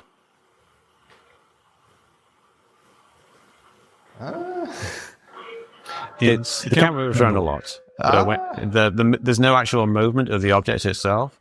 We do have a range indicator which tells you how far away it is, and if you use that, we see that the range indicator isn't very accurate. It kind of like zips back and forward.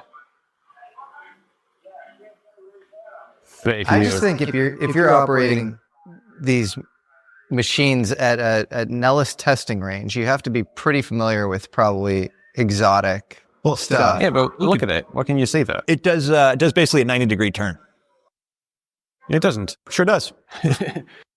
A guy made a metabunk in 1996 a sitrec, and he did a good job. Remember? I sent you the video.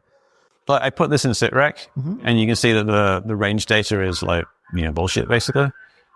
And if you just use the lines of sight, there's a perfectly reasonable wind-driven path for a balloon. So I'd love to see that because... It looks like a triangle shape. This isn't infrared, I think. No. Yeah, I mean, you asked me to do it in sitrec, so I did. And then you took my results and you said that it proved what you originally thought. Yeah, but I don't think it does. I think the results show that the range data is very inaccurate. It looks like it it's jumps morphing in shape. Like a bunch of balloons kind of rotating in the does sky. a little bit of like an Apollo, like very bizarre. This is maybe the weirdest video I've It is seen. bizarre. So yeah. Doesn't that look like a bunch of balloons to you? And it kind of pivots. Yeah, but it looks like the balloons are like malleable and morphing. It does a weird, and then it stops. It looks like it rotates. It rotates like the Gimbal steps, which is very bizarre. I just think if it were balloons and you're operating these systems at restricted airspace, like you have to have some protocol for balloons. Like you have to know what. Yeah, but you wouldn't be freaking out. Like you'd know, those are just balloons. What's interesting is it's coming from AARO should analyze it. It's coming from Area 51. That is very interesting. Yeah, well that's Nellis testing range. No, but it's actually like if you could trace where like it's moving west at first, and then it takes basically a right turn and goes north. So shouldn't your Occam's razor be? It depends on what you think what's going on at Area 51. But shouldn't Occam's razor be? It is an interesting twist. It's a military base. Aircraft, yeah. Why didn't they scramble jets and go after it? They didn't seem to think it was a threat. They were all in shock. You could hear them like, what is that? They were too surprised to scramble jets and do anything? No, they didn't do anything. Nothing happened. I have no idea. That's all we know. Always so. Maybe they scrambled jets as soon as that. Maybe they realized it was some balloons and didn't scramble jets. So it's zipping along, right? And it's going due west, and then it basically does a 90-degree turn. If you take the range data. No, you can see it visually. Like you can actually see it visually. Yeah. Yeah. I mean, do you want to play it again, or we'll have to revisit this then? Yeah. No, I mean it's quite clear, right? It's because it's like okay. So the camera moves. Let me do this for the folks at home. It's going this way, right? Going kind of away from you. And then it does one of these and flies over the camera. Yeah, if the range data is correct. No, that you can see it visually. You don't even need the range Well, data. it's moving towards the camera. You can No, see so it at first it's bigger. doing this. It's moving perpendicular, and then it does this. We shall revisit. Okay. Okay, next one. I like it. We're moving. Okay, Aguadilla. Aguadilla. So this is off the coast of Chile? Puerto Rico. Puerto Rico, okay. And this is 2013. It's on the coast of Puerto Rico. 2013 on the coast of Puerto Rico, where there are a lot of sightings. Yeah, this is over the airport at Aguadilla, a big tourist destination. There's a bunch of hotels up the beach, and it shows an object that appears to be flying in a circle around the airport. And this is something that's been analyzed by a lot of people. And the interesting thing about it is that it flies in a circle, which is kind of unusual for such a small object to be doing.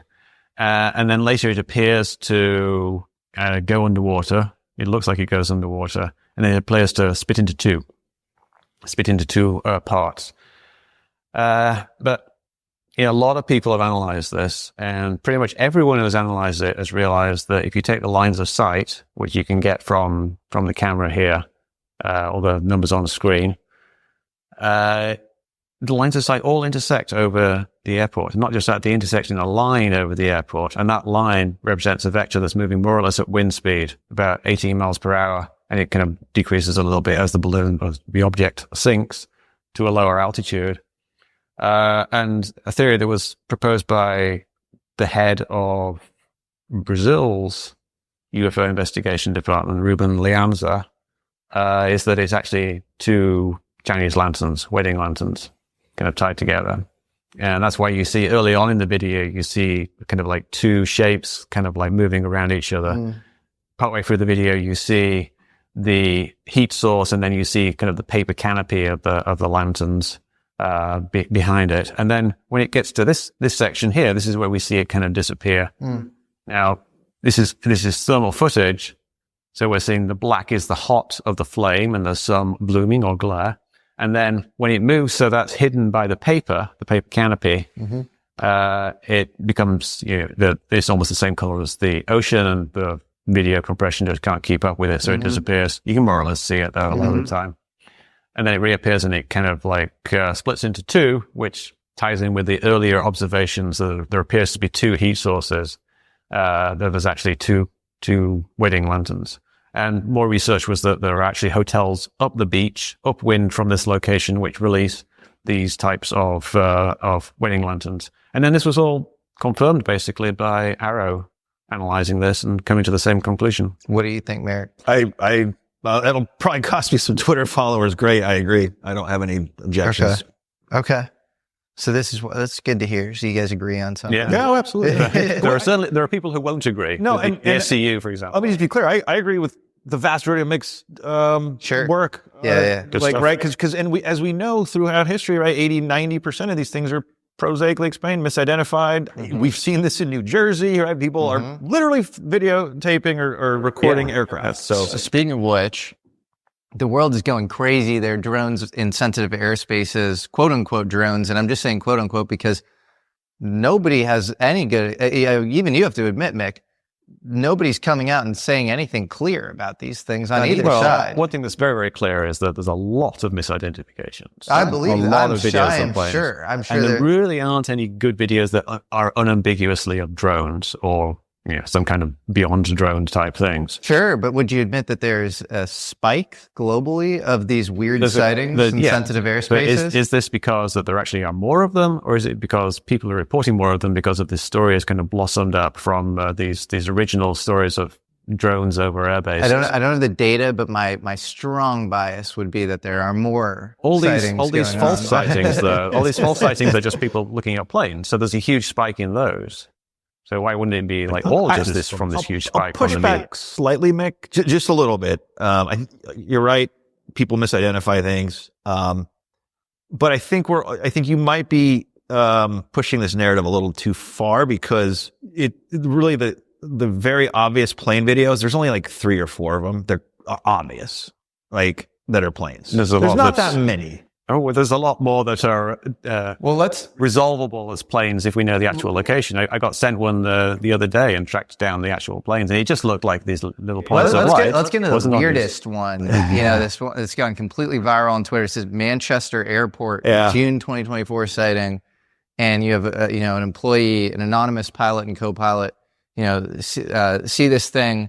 And I think the quote is like, I've worked, in aviation for a very long time, and I know what a weather balloon looks like. And the report is that this orb comes down, hits the tarmac, and then shoots up. Yeah, but he also said it was the size of a small car, and that's 24 inches tops.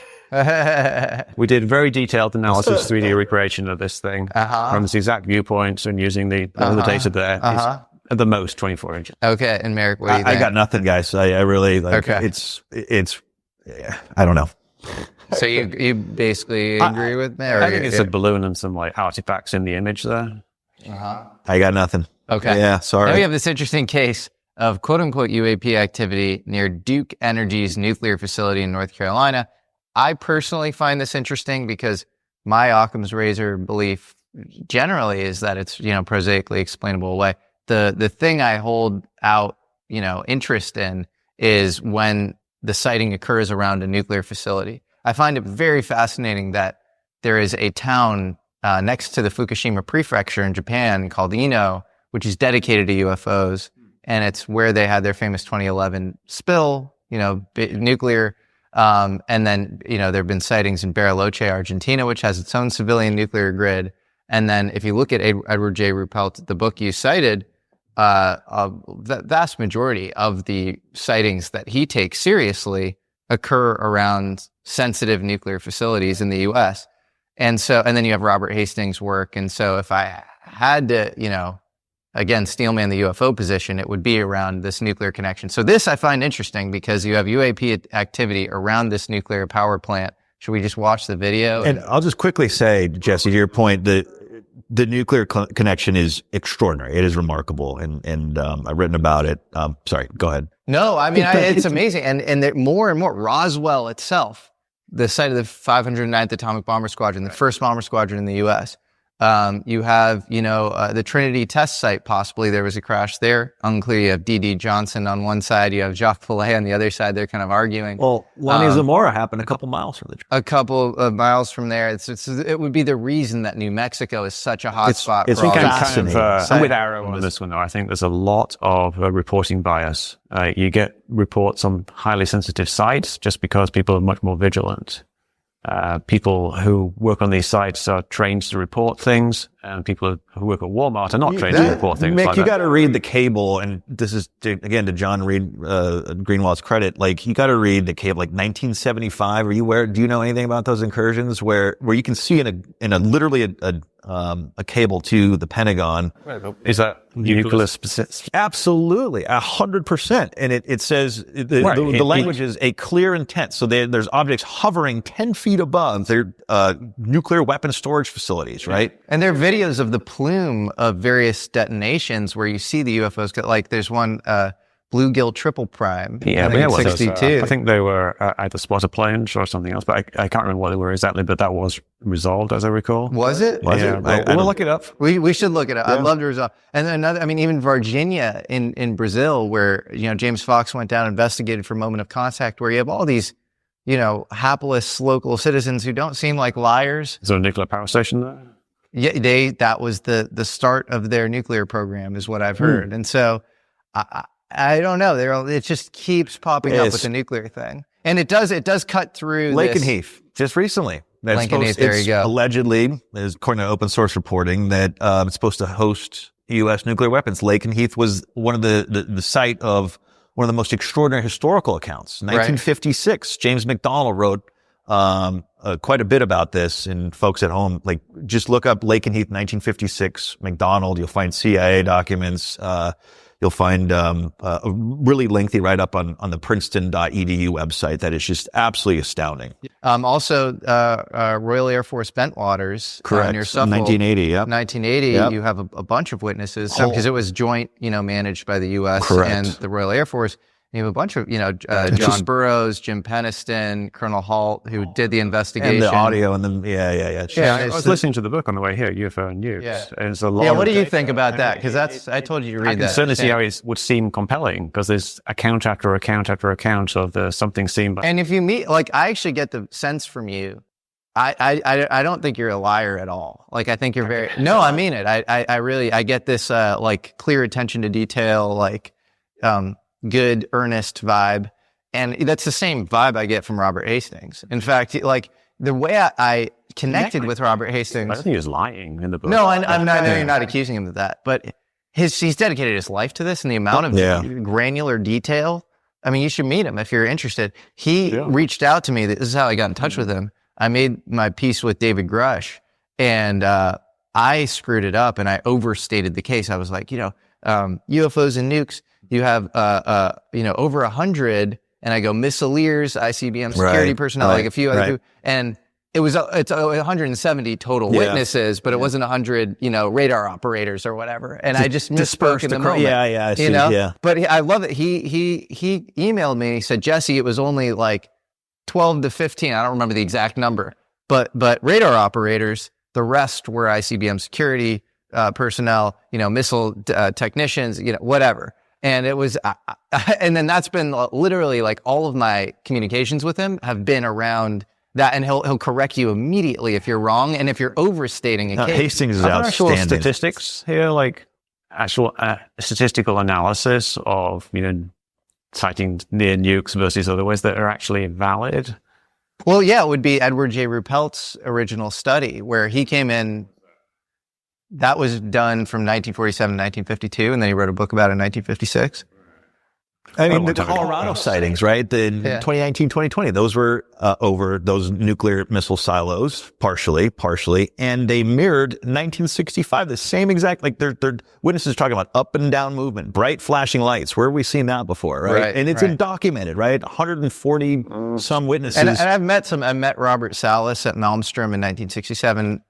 That was his sighting, where 10 of these sites were disarmed, according to him. And I've also met Mario Woods, who was stationed at, South Dakota Ellsworth Air Force Base in 1978. He claimed to have boarded a craft and been abducted.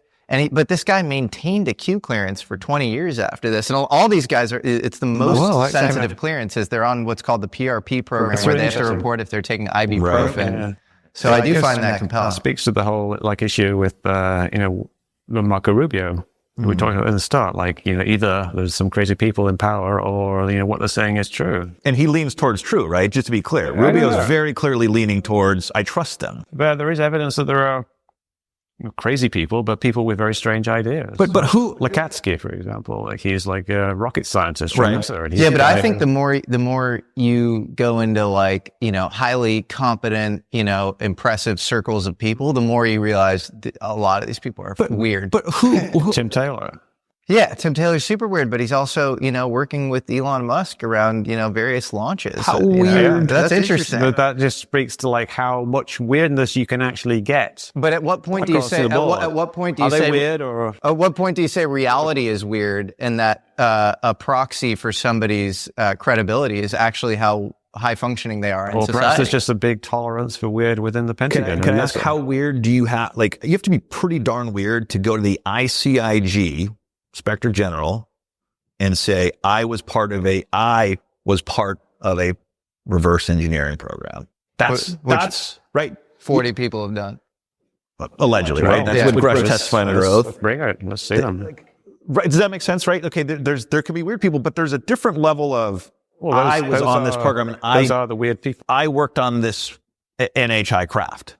That's border. That's delusion. There's weird, and then there's delusion if they're not. We don't know what they said, but enough for the Senate intel could make guys. We should move forward, but you should meet Hastings at one point. Let's watch this Duke video. Bro, I am. Oh my God. Oh my fucking God. Language. No, that ain't no plane, yo. Yeah, it's always a point when you say, We just got plane cut. It's blasted. Oh, we got a plane. That ain't no plane. Bro. Take still shot too. well, the top one looks like the landing lights of a plane. It just made a perfect triangle. It made a It's three lights in the sky. We actually got a fucking UFO. Oh my god. Oh my god. Yeah, you can't get much from that. Okay, let's see. Wait, so one of them, so it's a triangle, and then one seems to kind of One veer bugs off. out, yeah. That's one of the dots. The bottom one there is just sitting on there. Third, otherwise, not is became. You just see it zoomed in. The light coming. Okay. What do you guys make of this? Mick? Well, the white light at the top you can see there has got two lights, which kind of suggests to me that it's the landing lights of a distant plane, very far away. We see this quite a lot in these videos. People will see a plane that's coming directly towards them. It could be like 40, 50, 100 miles away, not that far, and it looks like this. It just sits there and it kind of eventually raises up, and it will eventually go over them.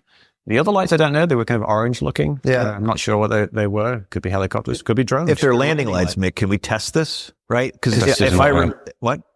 Yeah, we could. I'm just saying, like, because we know where this... Do we know what facility this was? Yeah, Duke's Energy. We have the time and location. Well, no. But landing lights implies that there's an airport and a final approach path somewhere close by. We can test your hypothesis. If we have the location. Yeah, so we do. Southport, North Carolina. So we should look That's into not that. really accurate enough. You need it Okay, fair enough. down to the street, pretty much.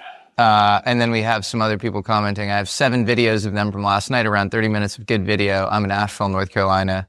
The 2 mean ones were a red and blue one. The blue one was amazing to watch. Pulsate, grow 5x larger, then shrink back to size. I don't know. People post videos of things that are obviously planes and think that they're UFOs. Yeah. So it's not surprising people will post videos of lights in the sky and think that they're UFOs. I'm buddies They with could be Tyler, planes. so I'll get some What more. I find more compelling maybe than this is, and I'll just be very quick, the Langley incursions. There's a witness video where the guy zooms out and you can see, I don't know, 10, 15 flashing light, and you can tell they're very, very far out. Yeah. Now, that is interesting in itself, but you see that over the Goldwater training range. There's a video. Same thing, just unbelievable amounts of flashing lights in the sky. Drones, and oh, by the way, Air Force pilots have been reporting drones up to 36,000 feet. There's like 30 or 40 reports over the last couple of years that metallic objects, 8 or 9. It's all documented. It's all out there. Can we all agree that we need to figure out what What the hell is going on? More information would be great. More videos would be great. More analysis from AARO would be great. And more experts should weigh in. Absolutely. experts weigh I in. think that's the takeaway. Please, if you're watching at home, We have to wrap up You're in a an minute, expert. but do you guys have any opinion on this New Jersey thing? Should we play this? Or- Which the one from New the Jersey. I'll Drones. just say The I'll just FBI say is quickly, we have the investigating. FBI, we have FAA, there's drone restrictions in place, there's the governor's involved, all the elected officials. It's a flap. You think it's a flap? Yeah, I think it's a flap. I don't think there's very much there. Do you There may think, be some like drones. Colorado 2019, 2020 was a flap? Oh, yeah, very much so. Can I read a couple emails or do we have to go? emails? Quick. Okay, so thanks to Doug Johnson, I'll make this very quick. Drone activity, here we go. Reports from Colorado indicate that drones were not flying as a group or pack, but as a single unit. Chase County, Nebraska Sheriff Deputy reported observing 30 to 50... Sheriff. I mean, it's 30 not to, exactly. hold on, 30 to 50 flying independently of each other with a larger, quote, mothership hovering for hours. He's seen planes flying overhead. Yeah, this idea of a mothership and 30 then to other 50? crafts coming out of the mothership. Chris Mellon, former Deputy Assistant Secretary of Defense for Intelligence under both Clinton and Bush, said that there was this mothership dynamic going on with the Hampton Air Force Base incursion as well, where you have these little saucers flying out of a mothership. I don't know. Here's the hypothesis for the green meteorites in UFOs and nukes, that there was a mothership outside the atmosphere and the green meteorites were... UFOs and Nukes mentions this as well, yes. Here's a K9 trooper I'll be very quick, K9 trooper from Kansas. He had these fly right over his head. He said one of the drones had a really bright light on it, like a spotlight. That drone stayed relatively stationary at that location. He then said there were anywhere from 10 to 15 drones that flew all kinds of patterns around that stationary drone. At one point, one of those flew directly over his house. He had night vision with him, so he tried to look at it. Made no sound, even though the wind was calm. All right. Eyewitness accounts, great. Video, all we need. Merrick, Mick, this was awesome. I appreciate you guys both. Thanks for doing this, Mick. Thank you. Thank you. Yeah, Thank you. this was great. I mean, you guys were, I felt like, mostly pretty civil and cool with each other. And I think all of us want just more experts to look at this, That's right. more data, and more witnesses, again, to the extent you're not compromising American national security, come out and talk about this stuff. I enjoy this very much. I enjoy solving cases and investigating them. And if it turns out that I'm wrong about things, that would be really interesting. You'll buy me a beer. Agreed. And if Gimbal's debunked, I'll buy you a beer. And I have a bet that I guess we never resolved. We were talking about this before the show. I bet you $10,000, which is insane because I gave you 1-to-1 odds, and it should be 1,000,000-to-1 odds that 80%, we'd get 80% consensus in like academia, military, and civilian sector that non-human intelligence or future humans are occupying these sort of anomalous crafts, and that this would become the consensus in 10 years, which is, as you pointed out, kind of hard to verify, ultimately, this 80% consensus. But you moved that number from 10,000 to 1,000. I just like more reasonable bets because it avoids legality. I think it's an unreasonable bet for me. It's like a joke for me. I'm giving you free money, but let's just bet a beer then. Okay, let's do it. Awesome. Thanks, man. Yeah, really appreciate it. Thank you guys. This is great. Yeah. All right, cool.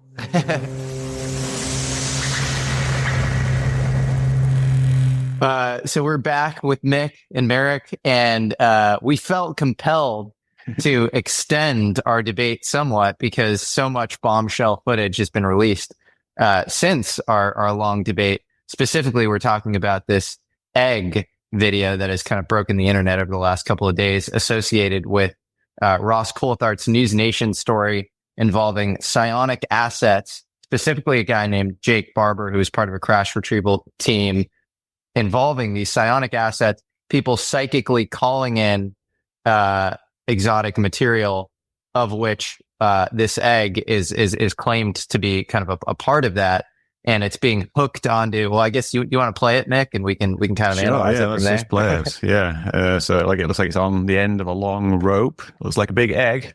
Yeah, it's kind of swaying around, and it hits the ground. And you see it kind of roll over, and you see the kind of like the wrapping around it loose, and then you see these wires. And this is from the TV show. They kind of went in and slowed it down a little bit. And you can see, like, there's lighting coming from over here. There's a shadow in this direction.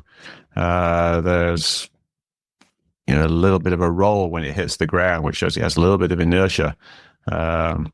And it's not a super high quality video, but you can see that it is kind of like an egg shaped object on the end of a rope of some sort. We don't know whether is this a real video? Is it something that someone's faked? I think it was sent anonymously to Ross. It wasn't actually taken by the Jake Barber guy, was it? It was sent anomalously. No, I'm just just click on anomaly. It was sent by a third party to News Nation, not by Jake. And it doesn't show the actual event that he was talking about, which is odd because that means that there's multiple versions of these eggs being picked up by different people, which apparently there's all these different eggs that people are picking up. Maybe it's a very common shape, but it's kind of a new shape to me, like the egg. I guess it's one of the ones that crops up, but it's not like a Tic Tac. It's not like a flying saucer. It's an egg. I did spend a little bit of time trying to replicate it, and I made a little egg in a little sling. So I've got like the whole the caboodle, which kind of led me to think it's probably not a scale model. I don't think it's actually an egg-shaped thing. I think it's probably something larger. I think it might actually be from a helicopter, and it might be something being moved. But yeah, it's like all these videos, though, quality really isn't there. It's just very low resolution and very short. Where do they chop it off? So not a lot to go by. Interesting, though. Oh, and the backstory, of course, is very interesting. I saw Marik, you were talking to Ross Coulthart and Tim Gallaudet about this, and they were talking all about all kinds of strange things like psychic powers and stuff like that, which was kind of an interesting mixture of things. I think, we've got this, a lot of this UFO stuff is just nuts and bolts. This would be nuts and bolts if it was just like an object being retrieved. But then we've got the whole psionic aspect of it, which is a bit weird. Yeah. Merrick, what's your take? Damn it looks like an egg. That's all we got, really. What I do find interesting is, and again, I try to bring a bit of an analytic perspective, but there's a gentleman named Eric Tabor who went to AARO. I don't know if Jesse, if you're familiar with this, but who did speak to AARO, and he spoke of an egg-shaped craft being retrieved. And I believe this was at Area 51. I don't believe he was a first-hand witness, so take it as you will. But again, that shape does come up. I agree with Mick. It's not your standard saucer. It's not your orb. It's not your sphere. The stuff that you hear a lot. It's not a triangle. But it seems like there is some precedent for another story of this nature and involving an anomalous craft that is egg-shaped. It's just a shame we don't have better video of it, because it just remains somewhat ambiguous. Yeah, it definitely felt like, this like high resolution footage promise, maybe, it's slightly underwhelming. And then at the same time, in the instance in which this was a real thing, this is actually like very good footage, comparable to like what we've had in the past. So it kind of depends on like the objective truth, which is, it's this weird epistemic impasse that we're facing, where if it is true, it's actually like a really good video. And then if it's not, obviously not. Yeah, I guess that's all, like all these videos is big if true. Like all these claims are big if true, but better than FLIR and Gimbal and GoFast, and these are different sensor modalities. I beg to differ, Jesse, but not better from like an analytic perspective, the way you're looking at it, Merrick, but better from again, like if we were to get corroborative sensor data, it would be better for the eye. But this isn't doing anything though. This is just inertly hanging on the end of a rope. And we've got UAP is supposed to have all these observables like sudden acceleration, defying gravity, being hard to see type thing. What was it? Low observability and transmedium travel. It's doing none of these things. So it's hard to kind of classify this even as a UAP. I guess it's the context of the story that's around it that makes it interesting. Then we got this Jake Barber, who I believe he was a mechanic on the helicopter, not the pilot. I'm not sure exactly. I think we might be learning more about that, Mick. Okay, that's cool. Yeah. But it's. He did some kind of crash retrieval, apparently, and there's an interesting story, and also all kinds of other aspects of that story. But it's not doing anything, right? Which, is what we need. We need videos of things doing things. What do you guys make of? I feel like UFO world took a bit of a hard left turn away from Cartesian space, aliens from a distant galaxy, and into kind of parapsychology, almost more in line with like occult practices or something. How do you guys feel about that? It seems like there's a lot of that just suddenly cropped up. It was weird because before it was all nuts and bolts, and then we suddenly had this drone stuff, which is even more nuts and bolts. Everybody's getting into drones. And then it's kind of like a hard swing now to psionic powers and like Stephen Greer type stuff, like Dr. Stephen Greer, who does this CE5 stuff. And then Ross Coulthart, who brought this out, says that he went out with these people and they had these psionic assets who could take control of craft, which sounds, bizarre and frankly ridiculous claim that you could actually cyclically take over an alien craft. You think the aliens would be able to stop that type of thing, but it does seem like a weird shift. And someone mentioned that they thought things were kind of dying down a bit in the UFO space, and so perhaps people are reaching for more interesting things. I don't know, but it was weird, definitely. What do you think, Merrick? I agree. It's a shift. Again, I've focused on the nuts and bolts aspect. I will say just my own personal progression. I've been very open about this. I was deeply skeptical of UFOs, I missed the 2017 story. I think I mentioned this in the longer version, but I've gone through a few of my own mini ontological shocks throughout this journey, right? And you know, I'm skeptical of everything I see just kind of right off the bat. I would need to see evidence. I have seen evidence now. The Gimbal video, Mick knows that we've talked to some experts and none of them agree with his theory. And one of the most important ones explicitly disagrees with this theory. So those are steps on my journey from this is all tinfoil hat whack jobbery to, wow, there's something to this. Then the next step was, I had people telling me, "Guy, hey man, there have been crash retrievals," and I was deeply skeptical of that, having been in the government. I was like, "There's no possible way that secret could have been kept for X amount of years." And now we have people we had Chuck Schumer alleging that in congressional legislation, right? So it's remarkable. I've gone through several ontological shocks, and I might go through another one with a seance. Yeah. I don't know. Yeah. I'm keeping an open mind. That would be interesting. Skeptical right off the bat, but I am keeping an open mind. And I'll just say last.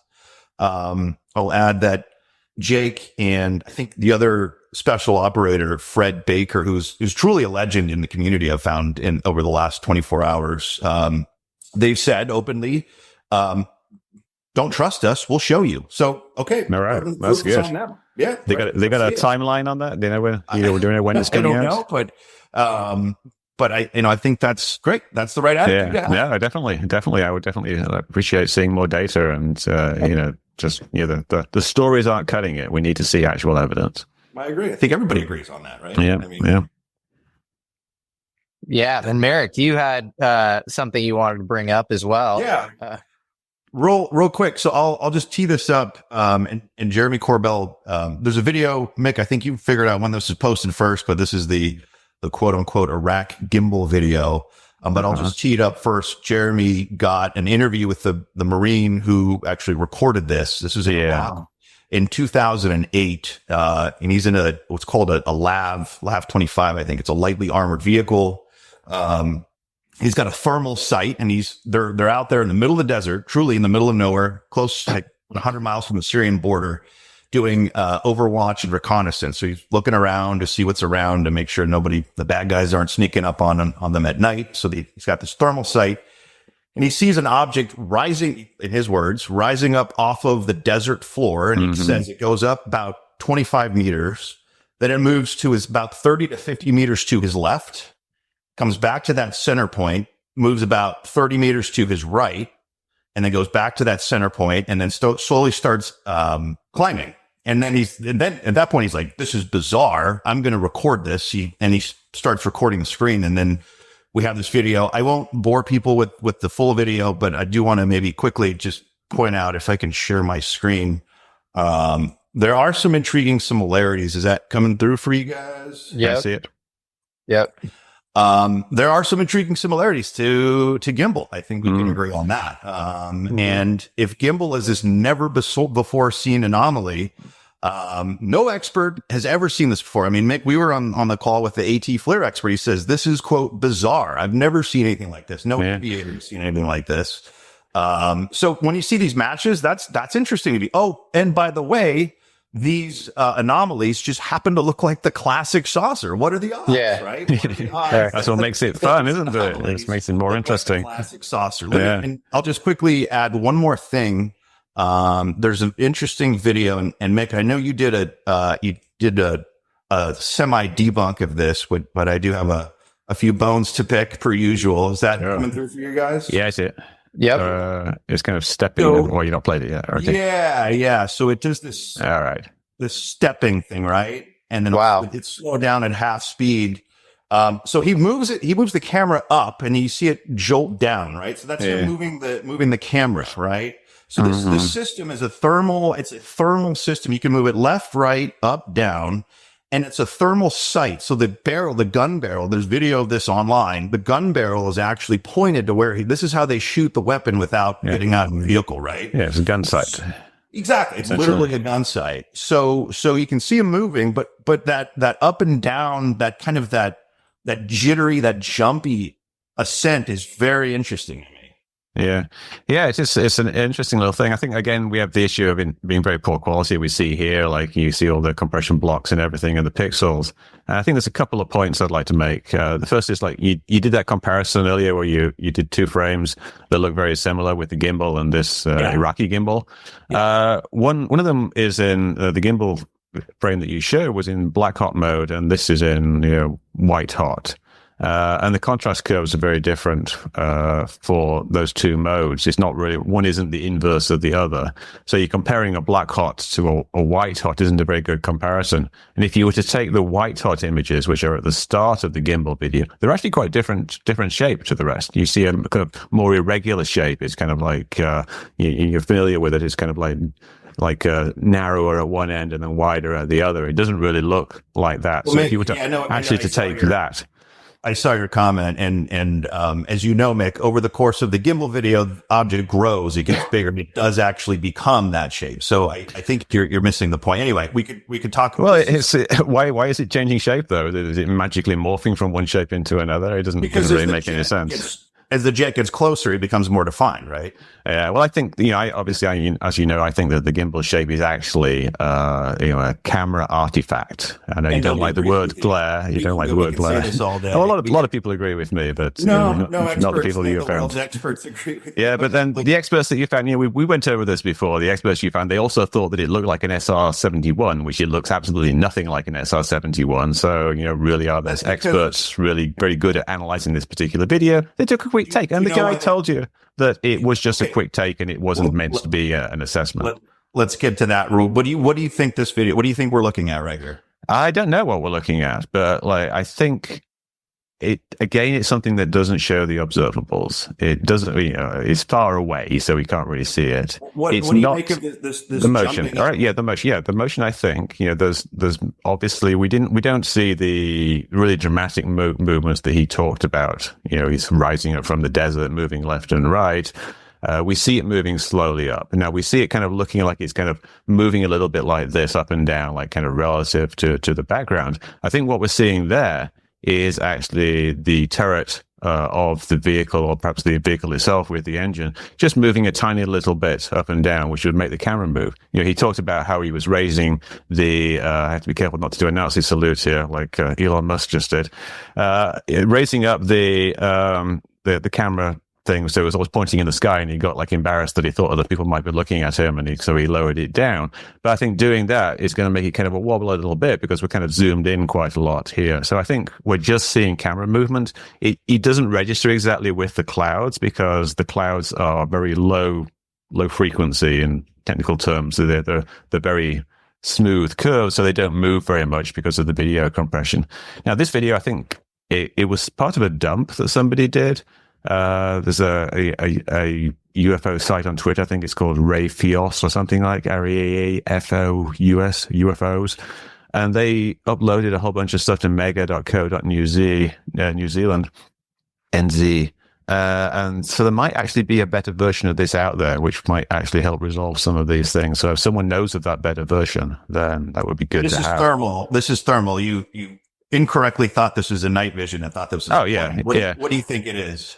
I still think the most likely thing is essentially the landing lights of an aircraft, which do show up in thermal, because it's the halogen lights. But how would it be? The hot lights. But Mick, how would it be? Lights wouldn't show up. How would they be bouncing up and down like that if they were LED lights? I mean, they're not. They're not. That's the camera bouncing up and down. So it's like very little jiggles of the camera, like here, would actually make things move around. And why would the lights be irregularly shaped? Why wouldn't they be sort of uniformly distributed? Because it's bright. It's looking directly into the camera. It's like the usual kind of glare type thing. So I think it would be bright light in the middle on the landing gear and maybe 2 lights on the side. I don't know though. I mean, it could be just visible light, landing lights. Why would there be landing lights 100 miles from the Syrian border, in the middle of the desert in Anbar province, or wherever this was? Well, maybe because it was landing somewhere. It's a plane, it's a military plane. It's not like every single fires black. You can't see lights in thermal. Like, you just cannot see light. Oh, you can see heat in thermal, though, and some lights are very hot. So, like, the halogen lights. You're telling me that? I don't know. Like, but I don't think I'm not ready to rule it out. Where's the engine exhaust if this is a plane? The engine exhaust, well, it would be behind the where you're looking at. If it's coming at you, you'd be seeing plumes. No, it's behind something. When something comes at you, you don't see the things that are behind it. I mean, you can't see the back of my head, can you? It's coming at you like this, right? You can see the plumes going this way. You really can't. You really can't, because if it's far away, like I've taken lots of video of planes that are, say, like 50 to 100 miles away, and when they're coming towards you, the angle between like the plane and you really isn't that much. They're essentially kind of one big flat light we're looking at. Like, it's just so bizarre to me. Like, it is pretty bizarre, isn't it? Yeah, but I don't know what it is. I mean, it could be like a weird drone or something. But I don't really think it just shows any kind of. Mick stumped. I'm done here. Well, that's fair enough. It just happens to look like Gimbal. I mean, look at this video. It's like you can barely read the time code at the top of it. It's a crappy video. If we had the original video, maybe we'll be able to see a little bit more. Maybe we'll be able to prove that it was, one thing or the other. But I really don't think we can rule things out from this particular video. I see like the plane thing isn't like, super compelling. It's but not compelling at all. It's a joke. What I think is it doesn't actually demonstrate any of the observables. It doesn't demonstrate like extraordinary motion. It's just something. Video. It just happens to look like the gimbal in this particular frame. And as I said, you're taking white hot against black hot. And if you take all the white hot frames from gimbal, they don't actually match. Because because it's not morphed into a different shape yet. Gets closer to it. It gets 15% larger as it gets closer, which is the exact size at the correct distance. So why is it changing shape? And getting larger doesn't change shape. Sure, you pick some frames here that look the same. If you're flying in a jet, Mick, you're a pilot, so you know this, right? If you're flying at something, it gets larger as you get closer to it, right? I'm familiar with perspective of America. Yeah, exactly. So that's what happens in gimbal. And it just happens. Yes, I know gimbal gets larger. Grow at the exact same size. But it doesn't change shape. I mean, this egg isn't changing shape from here to here. It's just a bigger egg. It's not going to get, one end isn't going to get thicker, which is what happens in gimbal. You realize perspective, right? And the way they come up from behind, right? Or they're maneuvering to come in behind it, right? So it's not like they're coming directly at it, Mick. You know that. So you're saying the angle of the object changes. Yes, absolutely. I look forward to you doing a 3D model of the gimbal object that will demonstrate this change in shape. It's already in your Sirach. Anyway, we can go on for days. we could go on for days. I just need to, and I go into this in the longer interview. But again, the bottom line is no experts agree with Mick. And literally the one of the top air-to-air infrared experts explicitly disagreed with Mick's theory. Yeah, I came up with another cockamamie theory, which was completely wrong as well. So what are you going to do? I think we've got some crappy videos here, which are unfortunately the best videos that we have. And I think that in itself is a huge clue about ufology. The only videos that we get are crappy videos. And the reason that we only get crappy videos is if the videos were better quality, we'd be able to tell what the thing was. And then we'd know it was a UFO or not. And so none of the good videos show UFOs. All we're left with is these crappy videos. It's the low information zone. That's how UFOs work.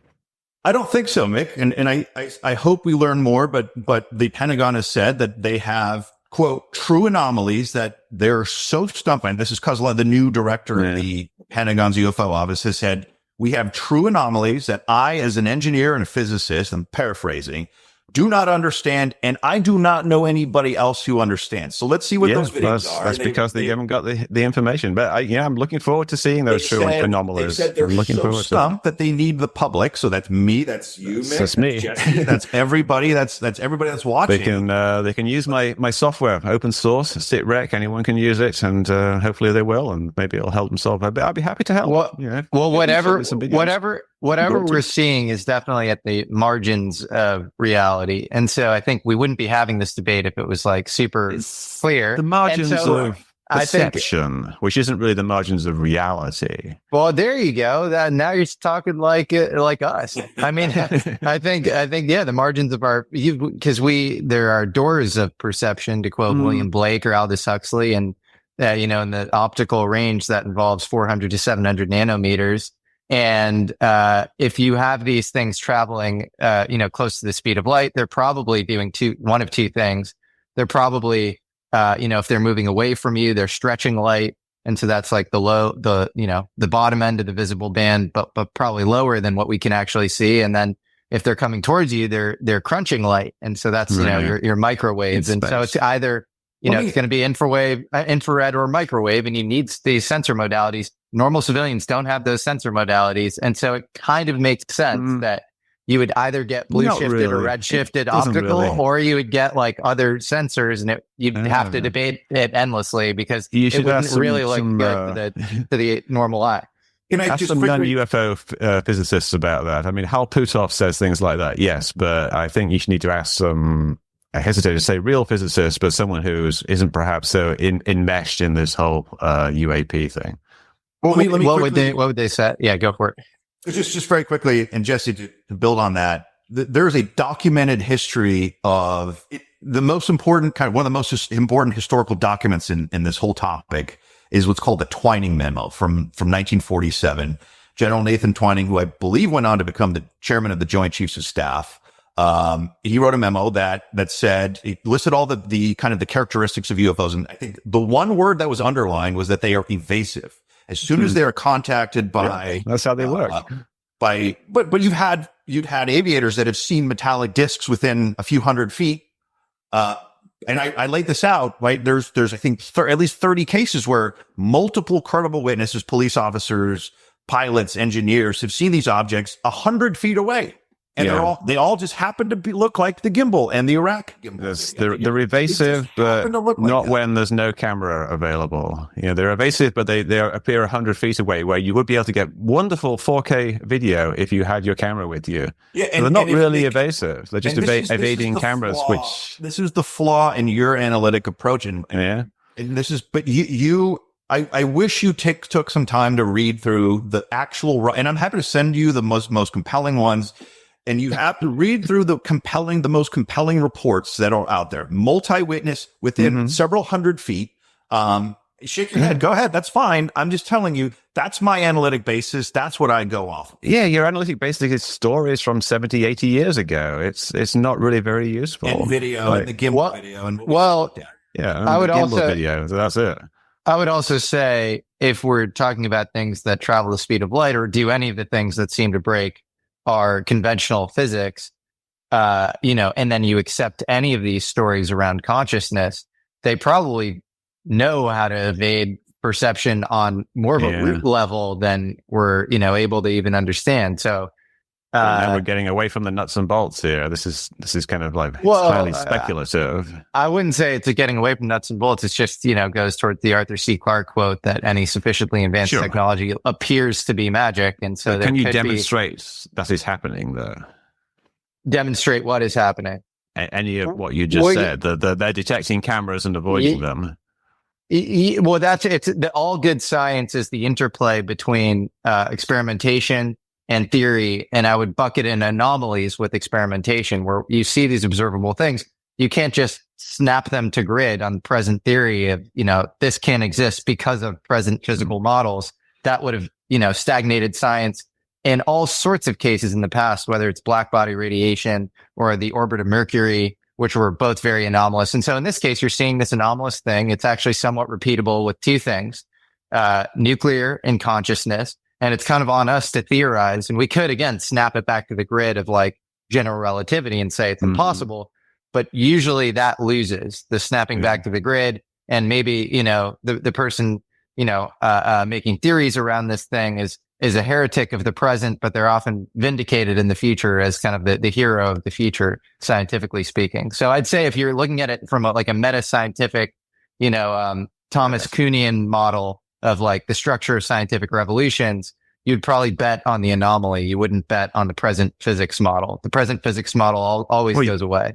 you can't just bet on every single anomaly out there and expect them all to be true. It's not like, they laugh at you and you're right. It's that most things that are weird aren't actually real. There are very few of them that actually turn out to be interesting things. And those are things that where we do have repeatable and measurable data, like the orbit of Mercury and things like that. We don't have that. We've got an accumulation of anecdotes, an accumulation of stories, and we've got lots and lots of them. It seems compelling. It seems compelling because you just gather together all the ones that seem similar. Look, here are all the ones from nuclear power stations. Here are all the ones that show like shiny discs. So yes, of course they're remarkably consistent because you've gathered them together. Do some actual statistical analysis on this and see what comes out. Well, yeah, go for it. Yeah, Merrick, you did. Go ahead. No, you go. Battelle put out a very, very deep analysis of the 1947 and 1952 sightings. And guess what? Fascinating. 33% of the most credible sightings were unknown. And those are ones that had enough data to be analyzed. Sure, but we have no idea what they considered to be enough data. And we don't know any of those cases. And it was like 80 years ago. It's useless. And then Edward J. Ruppelt. Edward J. Ruppelt also, did a study for pre-Blue Book signed in Grudge, and it's the same thing. He was like 70% of these cases show up around nuclear. That's the reason Battelle was involved in the first place, because they're managing all of this, nuclear stuff to begin with. And then you have, again, my editor is going to kill me because I wanted to keep this kind of targeted, but we have 167 guys with Q clearances who have no reason. They haven't made a dime from this. They've been castigated and shamed and often demoted. They have to report it, right? And exactly. They have to report it if they have, they're on the personal reliability program. And that has to be an extremely depressed number. That 167 has to actually be 10,700 or something. You really have to multiply that by a ton due to this. Right. How many people have Q clearance, and how many of them are in positions where they have to report things regardless, and so they end up reporting a whole bunch more stuff than your regular guy at Walmart would. That is a very high subset of people with Q clearance, and it's not just people seeing these things in distant places in the sky because of hypervigilance around nuclear assets. It's them shutting down the power around these nuclear sites, disarming the nukes themselves. And in certain cases, these guys claim to board crafts and have things implanted inside them. So. It just sounds a bit implausible to me. Those guys controlling the nuclear button if they're all insane? Because either way, they're not all insane. They're just the normal people. They're regular people. They have normal human failings. But come on, I mean, if a guy was guarding these nuclear assets and claimed these things, and it wasn't repeatable, like I just interviewed a guy named Mario Woods, 1977, Ellsworth Air Force Base, South Dakota, boarded a craft or whatever, and woke up 9 miles in Lake Newell away from the base, and has marks on his body, and it's just a really crazy experience. And he had his Q clearance and retained it and worked at Sandia and all sorts of other DOE labs, I think Oak Ridge, for another 20 years.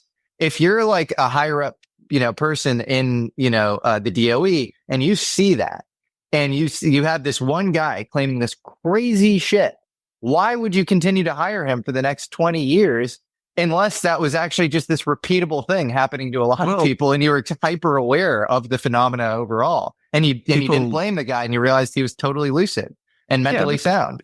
I wouldn't let that guy near my nuclear assets. If he was the one guy, if he was just the one guy.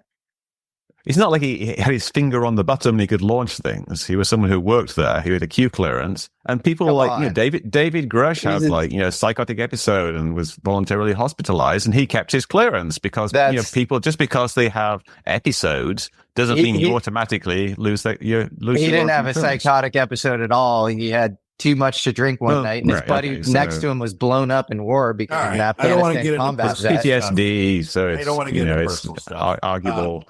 But I'm just saying that you don't lose your clearance just because you have one thing happen to you. If you get cleared by a doctor later, you go to therapy, whatever, you can carry on working. Obviously, we don't know the details of that, HIPAA and everything.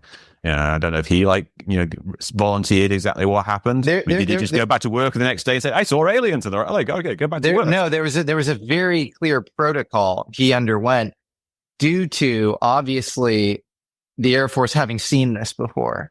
They checked him for certain things. They checked it. To you. I'll just say in the post global war on terror era, their PTS has been a significant issue. And yes, Jesse's correct that military services have had to deal with this a lot. And there are protocols, indeed. Jesse's correct about that, that had to be followed for Grush to retain his clearance. But I don't want to get into personal stuff. Mick, can I just quickly, I will shut up after this. Mick, can I pin you down? The experts have spoken. They say glare is not a thing. They say what we're seeing in those engines is what's called blooming, which is a well-known artifact in infrared technology. And they said, and you know exactly what I'm talking about, the credentials are impeccable. Blooming would not have resulted in that rotation. Yeah, unless what's the theory for the gimbal video? Yeah, the gimbal. I think there's two possibilities. Well, there's three possibilities. One is a real craft that's rotating. One is that what I suggested is correct. Then that there's some kind of optical artifact that happens before the sensor, and the other one is like glare.